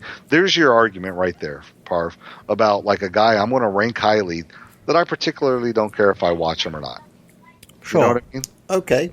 And then my number 10 is Buddy Rose. Okay? Of Portland. So why did I rank him that way? Because style does matter. If the guy in the style of matches you like is the best at that style and has a great track record. I think when you look at Jerry Lawler in Memphis, he's in 12 of the top 20 or something insane, right? I mean, he's in like a ton of matches right there at the top of Memphis, and he had like 50 matches on the set, 50 or 60 matches, something insane. Why wouldn't that guy be my number 1 guy? And let's go into our next argument: peak versus longevity. It matters to me. Peak and longevity matter. You look at guys who had long careers. Lawler had a very long career. Jumbo had quite a long career, but it was cut short by illness, right? Mm-hmm. Tenryu had a long career. Kawada, that's why he's number 4, and not number 2, is because Kawada's end of his career was as a comedy wrestler, and I actually enjoy his comedy wrestling. But he was shot at the end, right? Right. Santo and Casas had super long careers. I know on the show, Charles said that Casas' peak might be 87 to 94, and he said people should do the legwork. Well, guys at Segunda Caída, Phil Schneider, and those guys, they're still watching Negro Casas matches today from Arena Mexico, and they're still rating him favorably today, considering a lot of his matches classics. You know what I mean? Mm-hmm.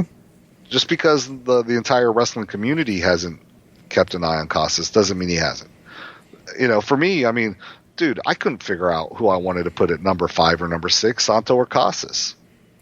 You know what it came down to? It came down to that Santo signed his mask for me, and I marked out like a little kid. I mean, it was really that simple. I couldn't decide which one should go higher because I love both of them so much, and they both have a ton of great matches, and they both have a long career where they worked at a really high level. And then I put Ric Flair because I think Ric Flair did have a really long career at a really high level. But every one of those guys, save for Kawada, I think you could argue that their peak was just as high as Ric Flair's. Now you might take Lawler out of that conversation, but I do. I'm a huge Jerry Lawler fan, and I think that the '80s Lawler stands up to any other wrestler. You see, I guess my criteria is. Yeah, what's your criteria? I don't want to say it. I don't want to say it's more objective or any less subjective, because I think we're getting into tricky waters there. But there are certain things that I value, and I did go into this when I talked to Charles on part 4. That to me, there's aspects of what Flair did while he was the NWA champ that cannot be duplicated, cannot be replicated. Now, you could say that Lawler had a similar thing, i.e. he was facing many different guys over a period of years. It's just that they were coming to him instead of him going to them. Right. Almost like he was a traveling NWA champ who didn't actually travel anywhere.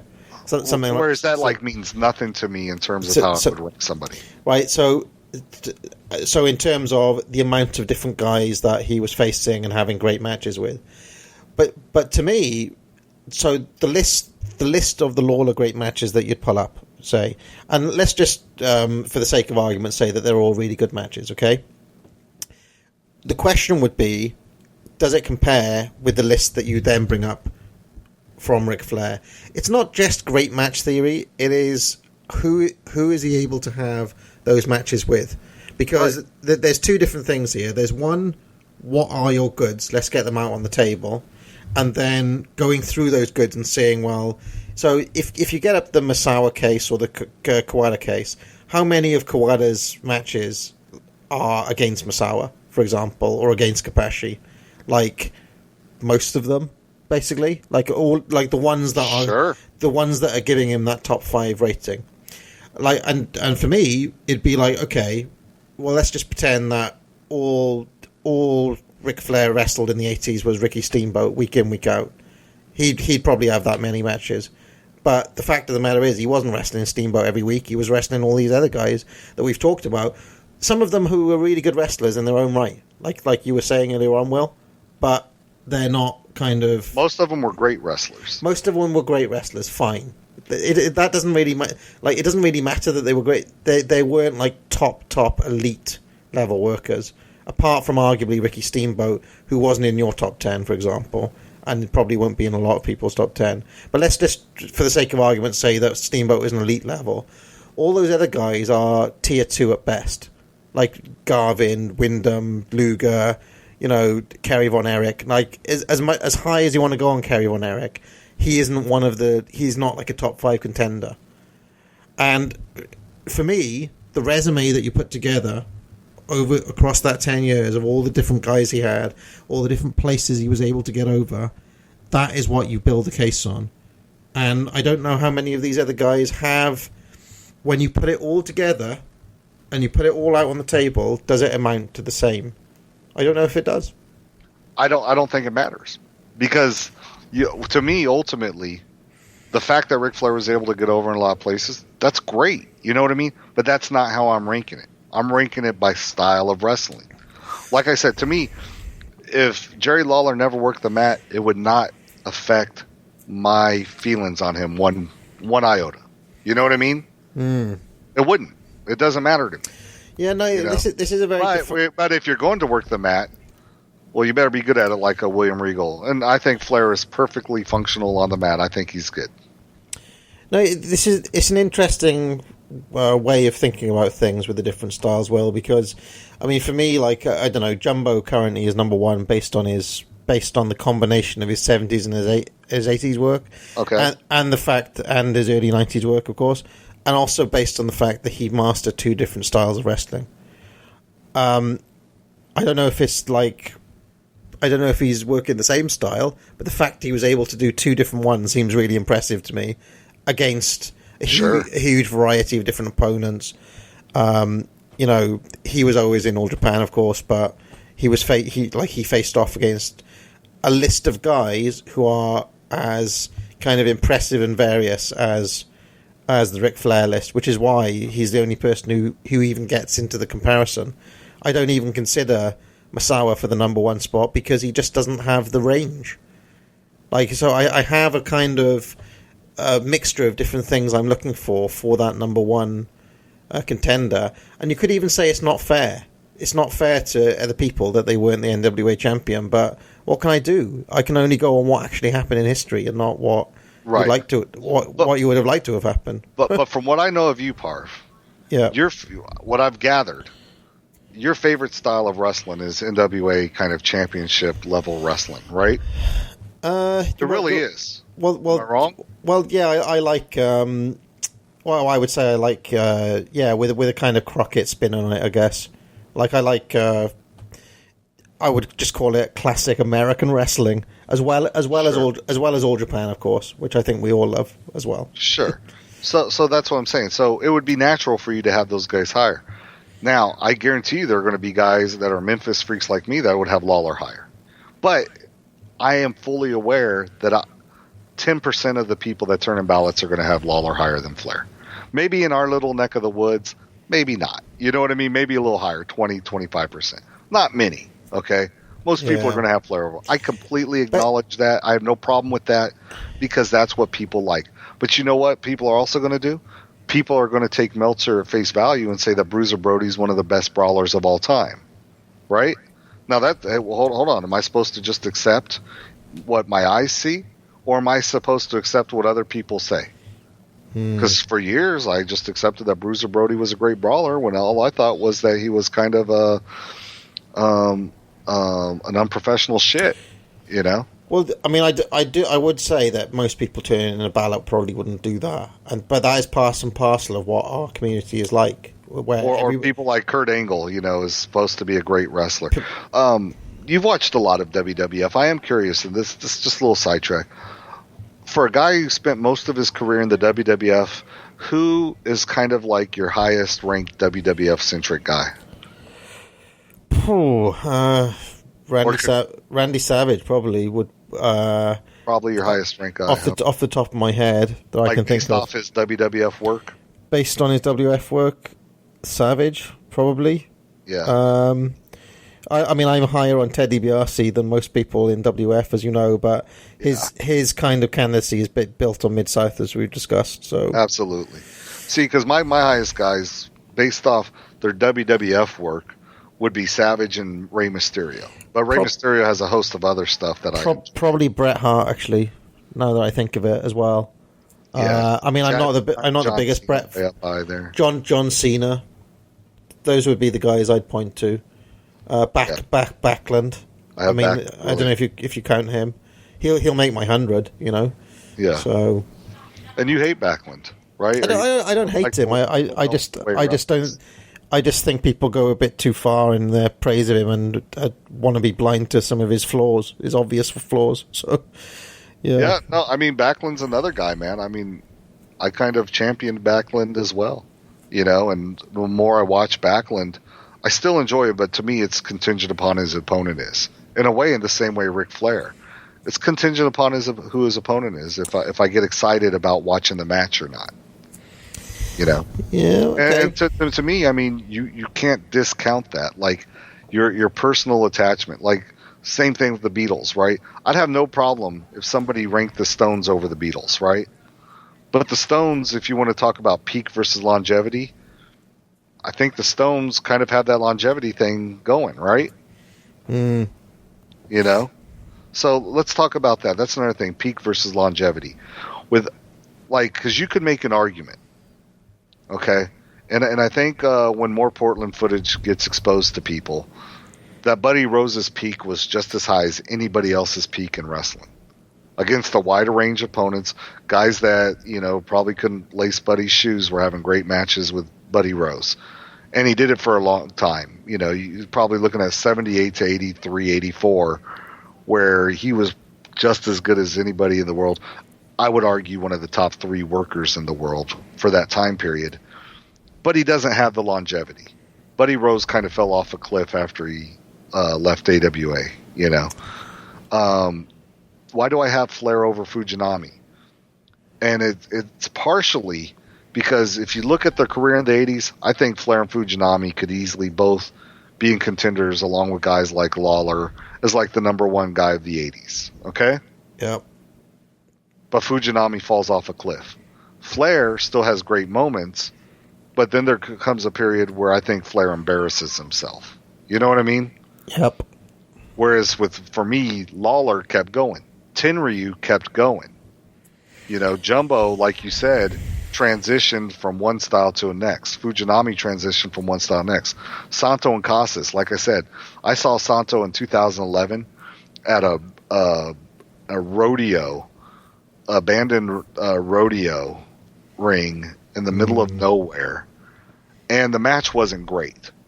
But there wasn't one thing that Santo did when giving us those greatest hits that made me feel like he was embarrassing himself at 50 years old. You know what I mean? Or 60 years old.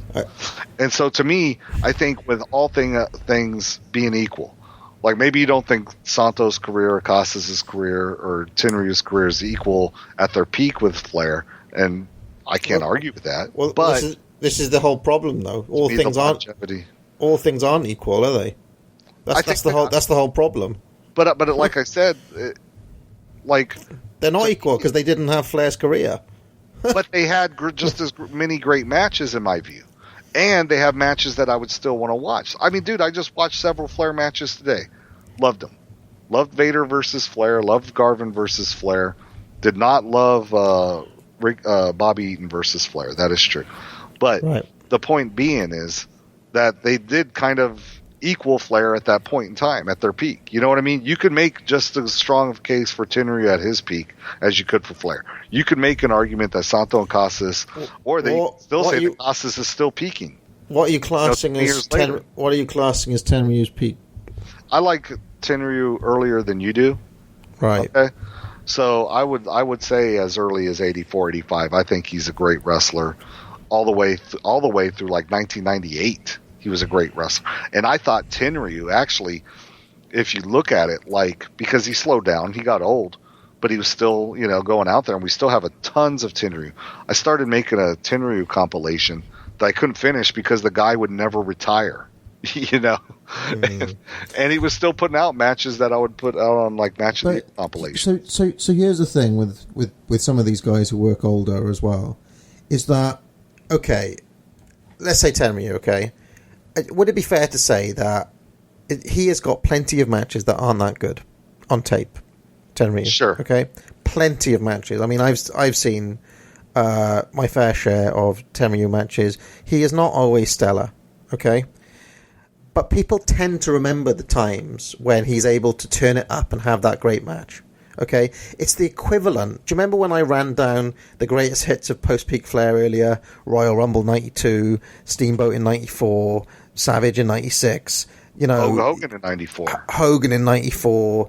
The match with Shawn Michaels, which I'm not a fan of. The match with Mick Foley. Okay, that little spell he had with Carlito or wherever it was. But at the same time, Parvin, and I made this distinction. It's not just about not having good matches, because every single guy on this list I've seen bad matches from. Every single one. You know what I mean? I don't take that for Flair. But when Flair would actively embarrass himself in the ring, that's what bothered me. I've got to finish this. Thought though, Will. Imagine a world where people just pick out those moments of late Ric Flair and say, look at these matches. He's still having great matches, even at his age. Okay? You don't see the Tenryu week in, week out. I mean, I don't care what anyone says. They're not watching Tenryu week in, week out. Whereas they've got their WWE TV, or they've got their... It's the fact that Flair was on the TV that people watch, that they're able to see all of the little flaws and warts and stuff. I'm sure if you spoke to a Japanese fan who was watching Tenryu week in, week out, having all those nothing or whatever matches, it's just because you're able to pick out the kind of highlights, and it then looks like somebody like a Tenryu who has a wonderful post-peak career or whatever. If you actually put them up side by side, I'm sure Flair has got as many good post-peak moments as anybody else. It's just that the flaws are highlighted because they're there on your TV set every single week. How would you respond to that particular Well, I respond play? to it like I did, is I'm looking at the overall. You know, like there's a match. I think it was against Billy Gunn. It was Jerry Lawler versus Billy Gunn at like some armory or some fair or something. Mm-hmm. It was abysmal. It was a terrible Jerry Lawler match, and it wasn't all Billy Gunn's fault, although it was Billy Gunn, right? Mm-hmm. And I always, when I watched that match, it was like, this feels like the exception to the rule. You know what I mean? Whereas when I watch a lot of other late Jerry Lawler, I always feel like even if the match is just okay or blah or whatever, I never felt like Jerry Lawler was embarrassing himself as a wrestler. You know what I mean? Right. When I watch Flair, yeah, you're on TV, but at the same time, when you're kind of embarrassing yourself kind of week after week or when you're having these bad matches week after week, why wouldn't that be stuck in somebody's head? You know what I mean? You're putting yourself out there. Same thing with Tenryu. It's not that I can say I've seen every Tenryu match like post 2000. I haven't. You know what I mean? I've seen plenty of mediocre ones or ones I was like, whatever. But I never felt like Tenryu embarrassed himself. I never felt like, man, Tenryu should really hang it up. Tenryu needs to retire now. You know what I mean? Whereas there are several moments where you just look at Ric Flair and it's like, God, please retire. Not because I hate Ric Flair, but because Ric Flair really shouldn't be wrestling. Man, I'm one of the ones, and Charles can back me up on this. I defend his match with Shawn Michaels. A lot of people don't like that match. You know, like, it's WWF, what do they call it? Not cosplay, big memories or big moment matches, epic. Self-conscious epic. Self-conscious epic, right? Yeah. I think it's a beautiful moment, man. You know what I mean? But then he had to go do the TNA crap. It's like, man, So, you know, like when someone gets where does this stop though? I mean, I know you said you're not going to rank Terry Funk very highly, but like, I mean, I mentioned this before. I saw Terry Funk at a match this year, and he's like 70 with his brother Dory, and they had a match in like and I mean Dory literally looking like the Crypt Keeper out of the Crypt Keeper out of I know you marked out for those forearms, those uppercuts. Oh God, I mean literally a walking zombie. Now I don't think anybody's going to take that match that Funk had this year into their consideration of like the overall body of work that he had. So how far do you go with this? You know, where do you draw the line? Like to me, what it is, you take the peak, you take whatever the peak is, and how you define that, I don't know. And then if they happen to have great stuff after that moment, like those moments that I mentioned, like any of those Tenryu matches anybody would point to, then great. That's a little cherry on the cake. Fair enough. You can say, well, that's a little bonus. It's like on your extra disc type thing. That's the fairest way. I mean, take your I don't know. So the Beatles ended in '97. Let's say take your Bob Dylan. Okay, the bulk of his case is made in the '60s, right? But he does have Blood on the Tracks, and he does have Oh Mercy, and he does have great albums after that point, and that's brilliant. That you add that to the case, but you don't count his 80s against him. It just doesn't work like that. It's kind of like, well, his peak is over, so you know anything good he does after this point is a bonus. Or I don't know. But here's my counter to that. Okay. Because I firmly believe. Let's say we're baking a cake, because you said a cherry on top, and I'm not allowed to eat cake because I'm fat. All right. If I consider Ric Flair's peak, his cake, yeah, and Tenryu's peak, his cake, to be equal cakes. Now you may disagree with me. I'm not going to debate that, but I think they're fairly equal. Okay, because I think whatever. But then Tenryu's cherry on the top is bigger. Which cake am I going to eat? I'm going to eat the one with the bigger cherry on top. Yeah, no, I'd agree with that, but I guess that's how I ranked my wrestlers. But like for me, it boils down to the Tenryu cake is not as good as the Flair cake in the first place. See, and I guess that's what it boils down to. What does that boil down to then? Style, right? Because there are styles you've admitted that you just cannot get into lucha, right? Like you've admitted that, right? That's not absolutely, absolutely. But yet here I have 1, 2, 3, 4 luchadors. 5 if you count Eddie Guerrero, but 4 luchadors in my top 20. How many luchadors are you going to have in your top 20? Possibly none. Possibly none. Me and Charles have gone over this. We've fought over this on podcasts about Joshi, about women's Japanese wrestling, which I believe is its own style.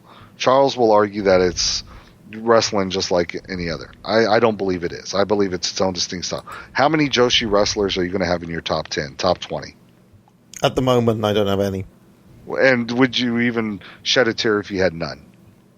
Probably not at this time. Okay. I am gonna watch that stuff, though. I will say that. Okay, but if you don't have Aja Kong in your top 100, and I don't, by the way, either, okay? Because I really don't care to watch her matches or any other matches from the mid-90s Joshi. But there are arguably people say that your ballot is invalidated because you refuse to put luchadors on there, or you put that on there. There are going to be people that say because you don't have Bruiser Brody on as one of the greatest brawlers that your ballot is meaningless. Sure. Right? So this idea that, like, well, Lawler's stuff doesn't hold up to Flair's. Wait a minute. Hold on. If I would rather watch a 20-minute Jerry Lawler brawl than an hour-long Flair draw, what am I really doing? I'm preferring to eat one meal over the other. And if you ask me what do I think's the best meal, I might just tell you spaghetti, because that's what I want. I want spaghetti. Even though you might say filet mignon, well, what if I'm a vegetarian and I don't want to eat that meat, man? I guess I understand. It's just a really weird analogy. I guess I understand where you're coming from here. I mean, we've made a lot of music analogies.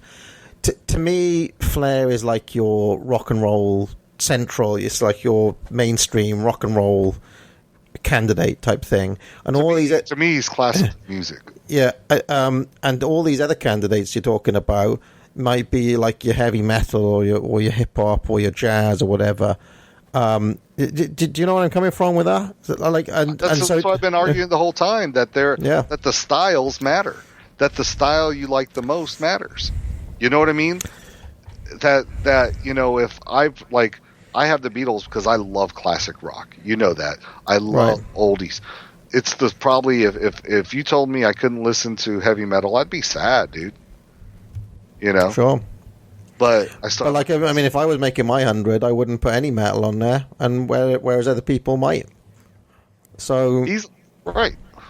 But so that's what it does come down to. It comes down to, like I said, one, I've already made the case, like I said, for Lawler as my number one, right? I told you, I think that his, I don't care if you agree with it or not, but I've already said, and if people want to go to the Jerry Lawler thread, the greatest wrestler of all time, at Pro Wrestling Only, and I laid out this list of what I believed Lawler did right. And they're long paragraphs. They're not like little short blurbs. I wrote out this long essay on why I believe Lawler was the number one, and I gave specific examples and specific matches that I pointed to. Now, if you disagree with that, I can't force you to be a Jerry Lawler fan, but I gave my reason. So it's not like I didn't do my homework on Jerry Lawler. It's not like I think, well, this is the cool pick. Memphis Wrestling, you have your Be Fair to Flair. I'm going to have my Jerry Lawler, my favorite brawler series. Okay. Sure. You go. Yeah, I guess some of this boils down to canons and things, and to me, like, there is such a thing as a kind of the idea of a central canon, which I would put Flair in, and all of the kind of more niche candidates. Where I don't know, it's a kind of a weird thing, but. To me, the list would look incomplete if, like, let's say if somebody gave their top 10 or their top 20 and Flair just wasn't on it at all. Like, that would seem unusual to me. Whereas if somebody did their top 20 and left off your Joshi workers, you could say, well, this person's not into Joshi. Whereas for Joshi fans, but for Joshi fans, they'd be saying, like, what, why haven't they? But they could probably understand, well, they're not a Joshi fan. Just like if somebody made their top 100 albums list and there was not a single hip hop album on there, I'd be like, okay, fair enough. They just don't like hip hop.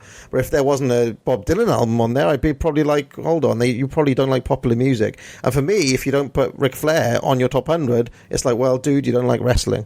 And that's kind of, like, for right or for wrong, That's how I see it. Right. I do draw a distinction in that way. Well, I guess it's a cultural distinction too, because if you don't have Lucha on there, you know what I mean? I can't grasp it. I mean, I understand it. Yeah. But to me, it's like, why does Ric Flair get to be the Beatles, but like say Santo and Casas, they have to be the Sex Pistols? No, they're like Miles Davis and John Coltrane, dude. They're like your jazz, your you jazz see guys. what I'm saying, though, man. No, I do. Yeah, I do get you it. know, Yeah. if you don't enjoy something, and I kind of made this point, you know, I'm told I'm supposed to like Bruiser Brody. I'm told that I should like Shawn Michaels. Shawn Michaels, according to WWE canon, is the best wrestler of all time. He's the greatest of all time. He's a showstopper, Mr. WrestleMania. Is he on your top 100? No. And in fact, he's going to be the big casualty. Maybe he's the person people should be doing podcasts for, because I don't think he's going to. He might not even make the top 100 by the way things are going. he actually makes my top 100, man.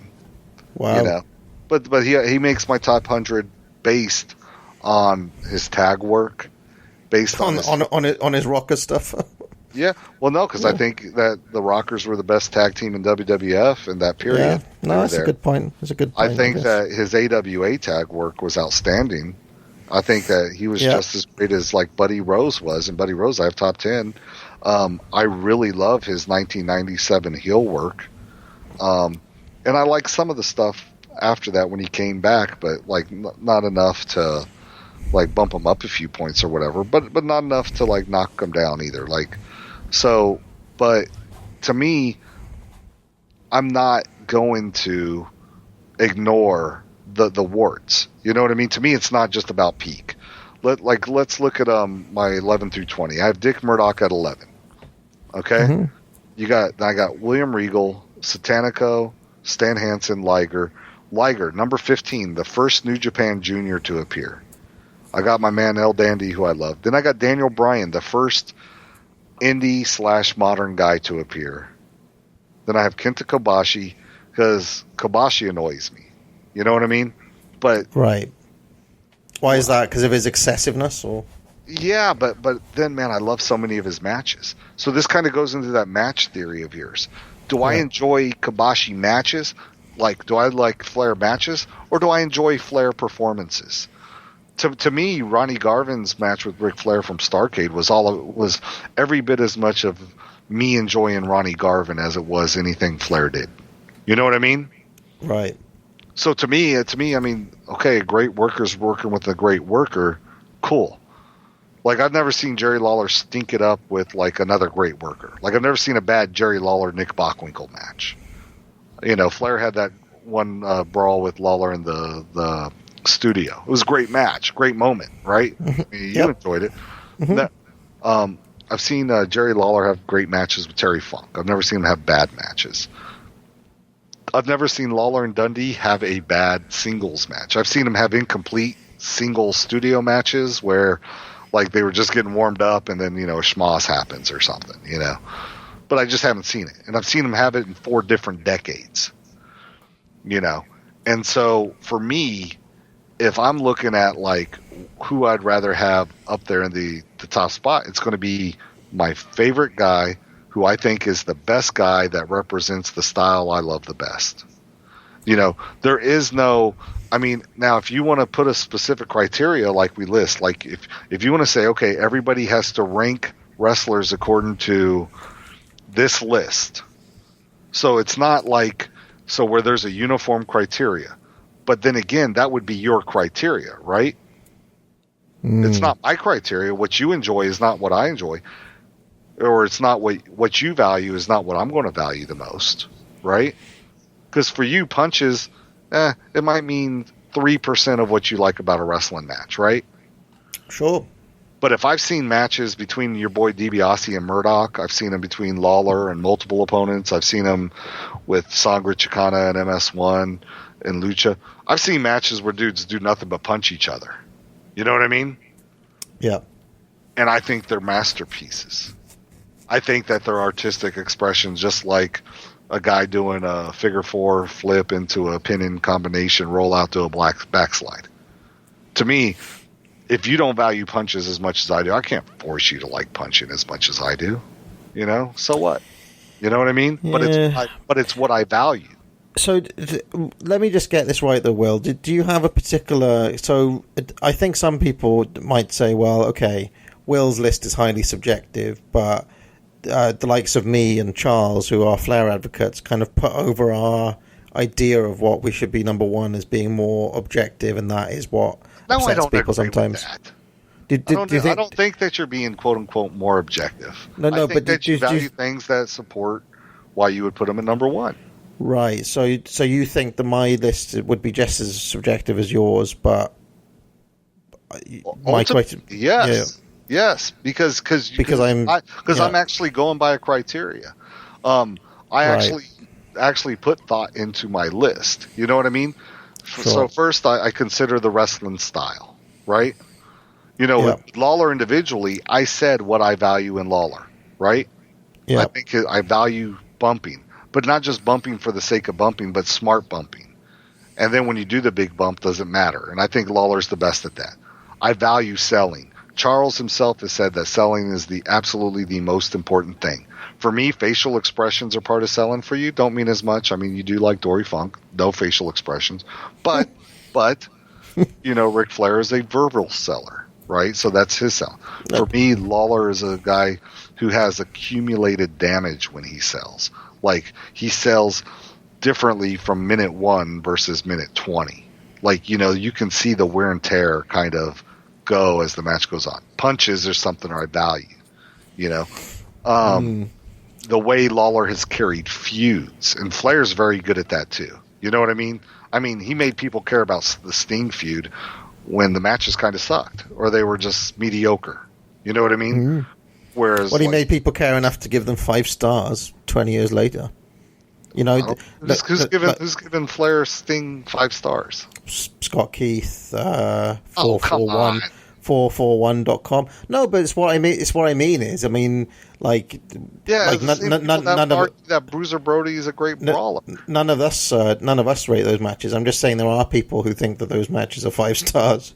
There are people that, I mean, dude, there are people that think Lucha sucks. You know what I mean? Yeah. I think it's just a bunch of flippy shit. I don't agree with them. And you know what? That's fine. And like I said, storytelling. Like, I made a case that those are things I value. And I rate Lawler highly in all of them. Okay? Like, do I like mat work? Yes. Do I think, like, William Regal's one of the great mat work wrestlers of all time? Yes. But was it enough to put William Regal at number 1? No. Because, you know, I think that he doesn't have as many great matches as Lawler or Flair or Fujinami or Buddy Rose or, you know, whoever. But I love his style of wrestling. You know? So to me, to say that you're that you put more time in your criteria so it's more objective is patently false, because I actually did take time to make a criteria. What I would say is that your criteria may be more micro, whereas my criteria is more macro. You know what I mean? Right. For me, it's an overall thing, where for you it's individual things. Like, for you, it's like number of matches. Okay, let me see how many 5-star matches. Because, like, the way you rank, because one of my jokes I always have with Pete is I always think he ranks Lawler matches too low. You know what I mean? Right. Yeah. And I think you might rank a Flair match too high, you know, or something. Well, you know, it's kind of a running joke between the two of us. But at the same time, you know, to me, does just having a number of great matches mean something? Well, if that's the case, we can just count up great matches and end it there.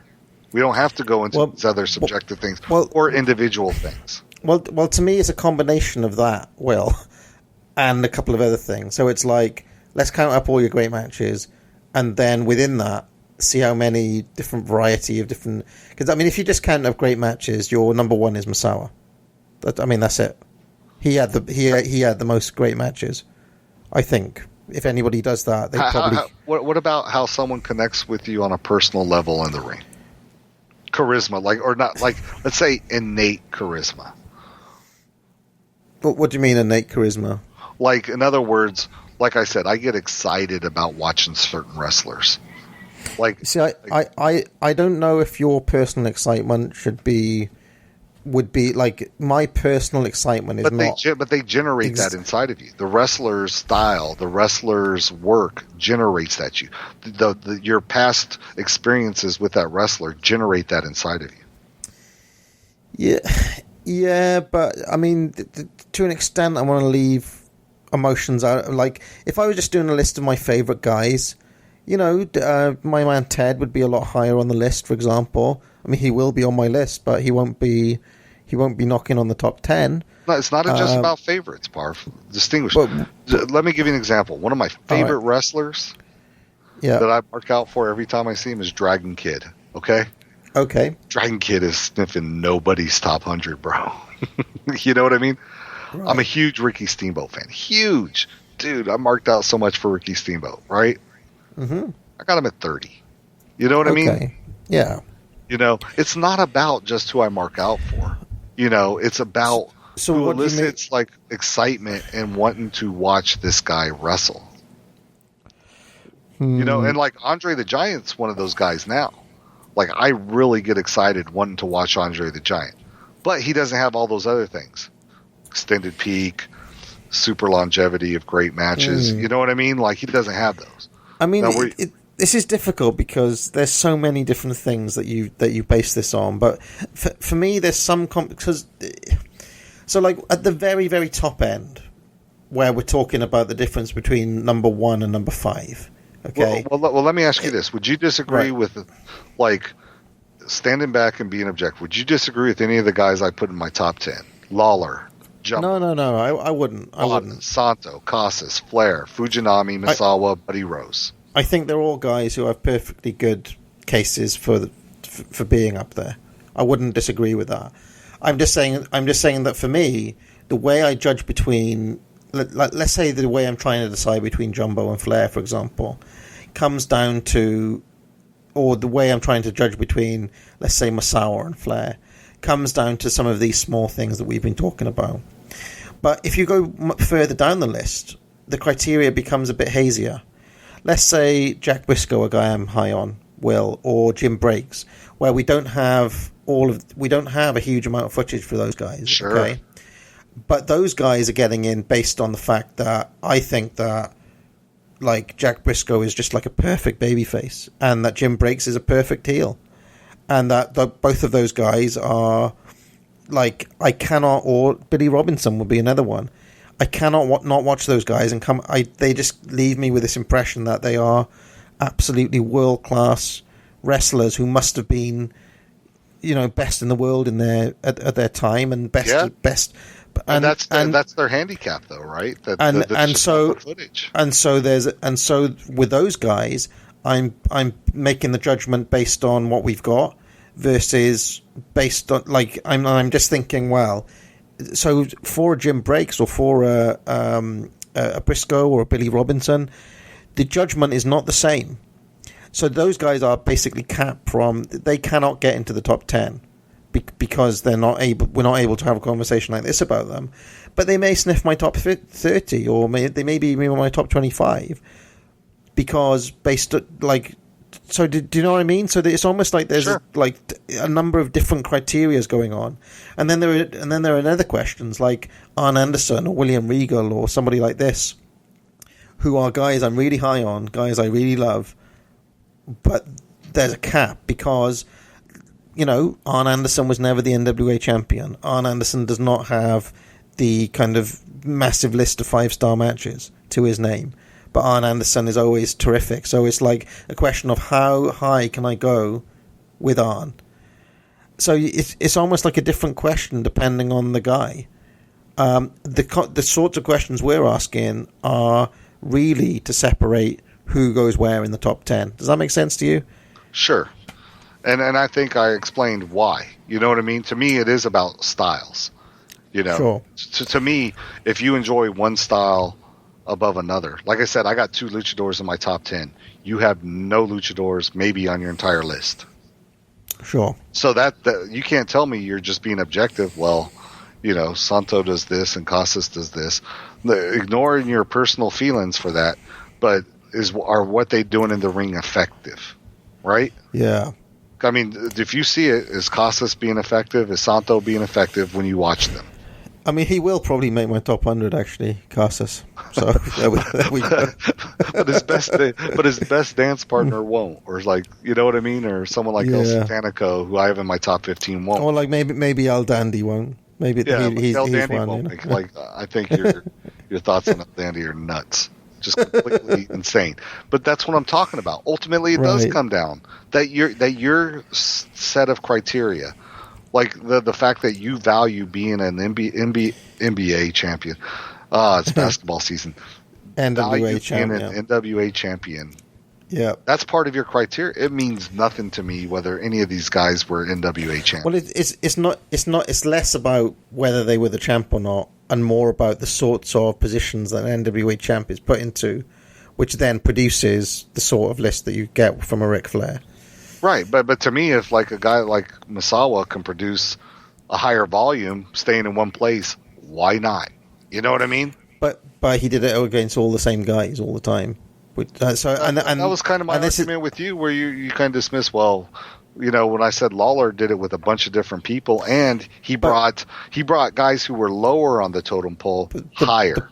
The point with that though, Will, is that the list of Lawler matches just isn't as good as the list of the Flair matches. To you. That's what I'm saying. For me, if I would rather watch Lawler versus Dundee, and I admit I'm in a minority of that, than Flair versus Steamboat. Why wouldn't I rate Lawler versus Dundee higher than Flair versus Steamboat? Seriously. If I can lay out a case saying this is what I loved about this match, which I've done before in the past. Okay, but that's match 1. What about match like 12? Like this is what we're getting down to Bigelow here. Match 12. Why not? You know, so you put like Lawler Bigelow part 12. You put Lawler Bigelow over like Flair Garvin, say. I know I'd probably put it over Flair Wyndham because the Flair Wyndham matches I really enjoy, but I enjoy them less on each rewatch. You know what I mean? All right, cool. That's kind of what I'm getting at, because I enjoy Lawler's style of wrestling more. Yeah, I mean, I don't value the fact that you're going 45 minutes more than a guy who works a really smart 15-minute match. That's why, like, I can put Regal so high, is because I value a 15-minute Regal match as much as I do like a Nick Bockwinkel hour-long draw. Well, Will, I think we've reached the point where we've come to the end here, I feel. But you were given a good 2-hour stretch to lay out your case. Did you have any further questions to ask me before we? No, I mean the main thing was I wanted to know what your criteria was. You know, I wanted to know what you were voting for. You know, and I think I got it. And I think ultimately it's a question of values, what we value more. It's not a question of being subjective or objective, because ultimately, I mean, you not putting Lucha, to me, isn't objective. That's a subjective thing. Or both of us agreeing we're not going to have any Joshi wrestlers in. That's a subjective thing. You know what I mean? That ultimately it's what we value in our wrestling. Now, obviously, if I didn't value Ric Flair and his wrestling, he wouldn't be in my top 10. You know what I mean? Sure. But I value All Japan Wrestling more than like NWA Touring Champ mode. I value Memphis wrestling above all other wrestling. Having said that, my next Memphis wrestler is Bill Dundee, and I think he's like fishing like the bottom of my top 20. He's like 19. I got Bill Dundee at 19. Sure. You know, almost entirely backing on his great studio matches and his series with Lawler. Well, you know? Well, I hope this conversation would encourage anybody listening that they can make a list too. Yeah, no, everybody should make a list. And don't be afraid, oh, well, I haven't seen enough wrestling. No, everything, and that's another thing too, Parv, that we have to mention. Everything is contingent upon what you've been exposed to. Absolutely. 10 years ago, when we did the Smarks Choice poll, I was at the same place a lot of people were. You know, I'd see guys, I'd see like the highlights, I'd see like the highlight package matches, the best ofs, and I'd make a determination. So what if that's all you've seen? Make your list. Ultimately, what we're here to do is drive discussion. Like, I don't think Parv changed my mind when I listening to 3 podcasts. I'm not going to put Flair above any of the guys I have ranked above Flair. I know I didn't get Jerry Lawler in Parv's top 10. You know, but that's okay. But in a sense, Will, you were never really the target. You've already got Flair in your top 10, so you were never really the target of these shows. But I guess, but at the same time, like, I don't give Flair a pass. Like I said, I don't look at Flair with rose-colored glasses because I don't have any emotional attachment to the guy. You know what I mean? El Dandy, I have emotional attachment to. William Regal, I have emotional attachment to as a wrestler. Daniel Bryan is a guy I have emotional attachment to as a wrestler. I don't have emotional attachment to Ric Flair. So in that sense, I think I am a guest that would be worthy of having a conversation like this, in the sense that I'm not Pete or Charles, who are like huge Ric Flair fans and they have like personal emotional attachments to him. Sure. All right. Well, I mean, let us know if you were swayed one way or the other through this conversation.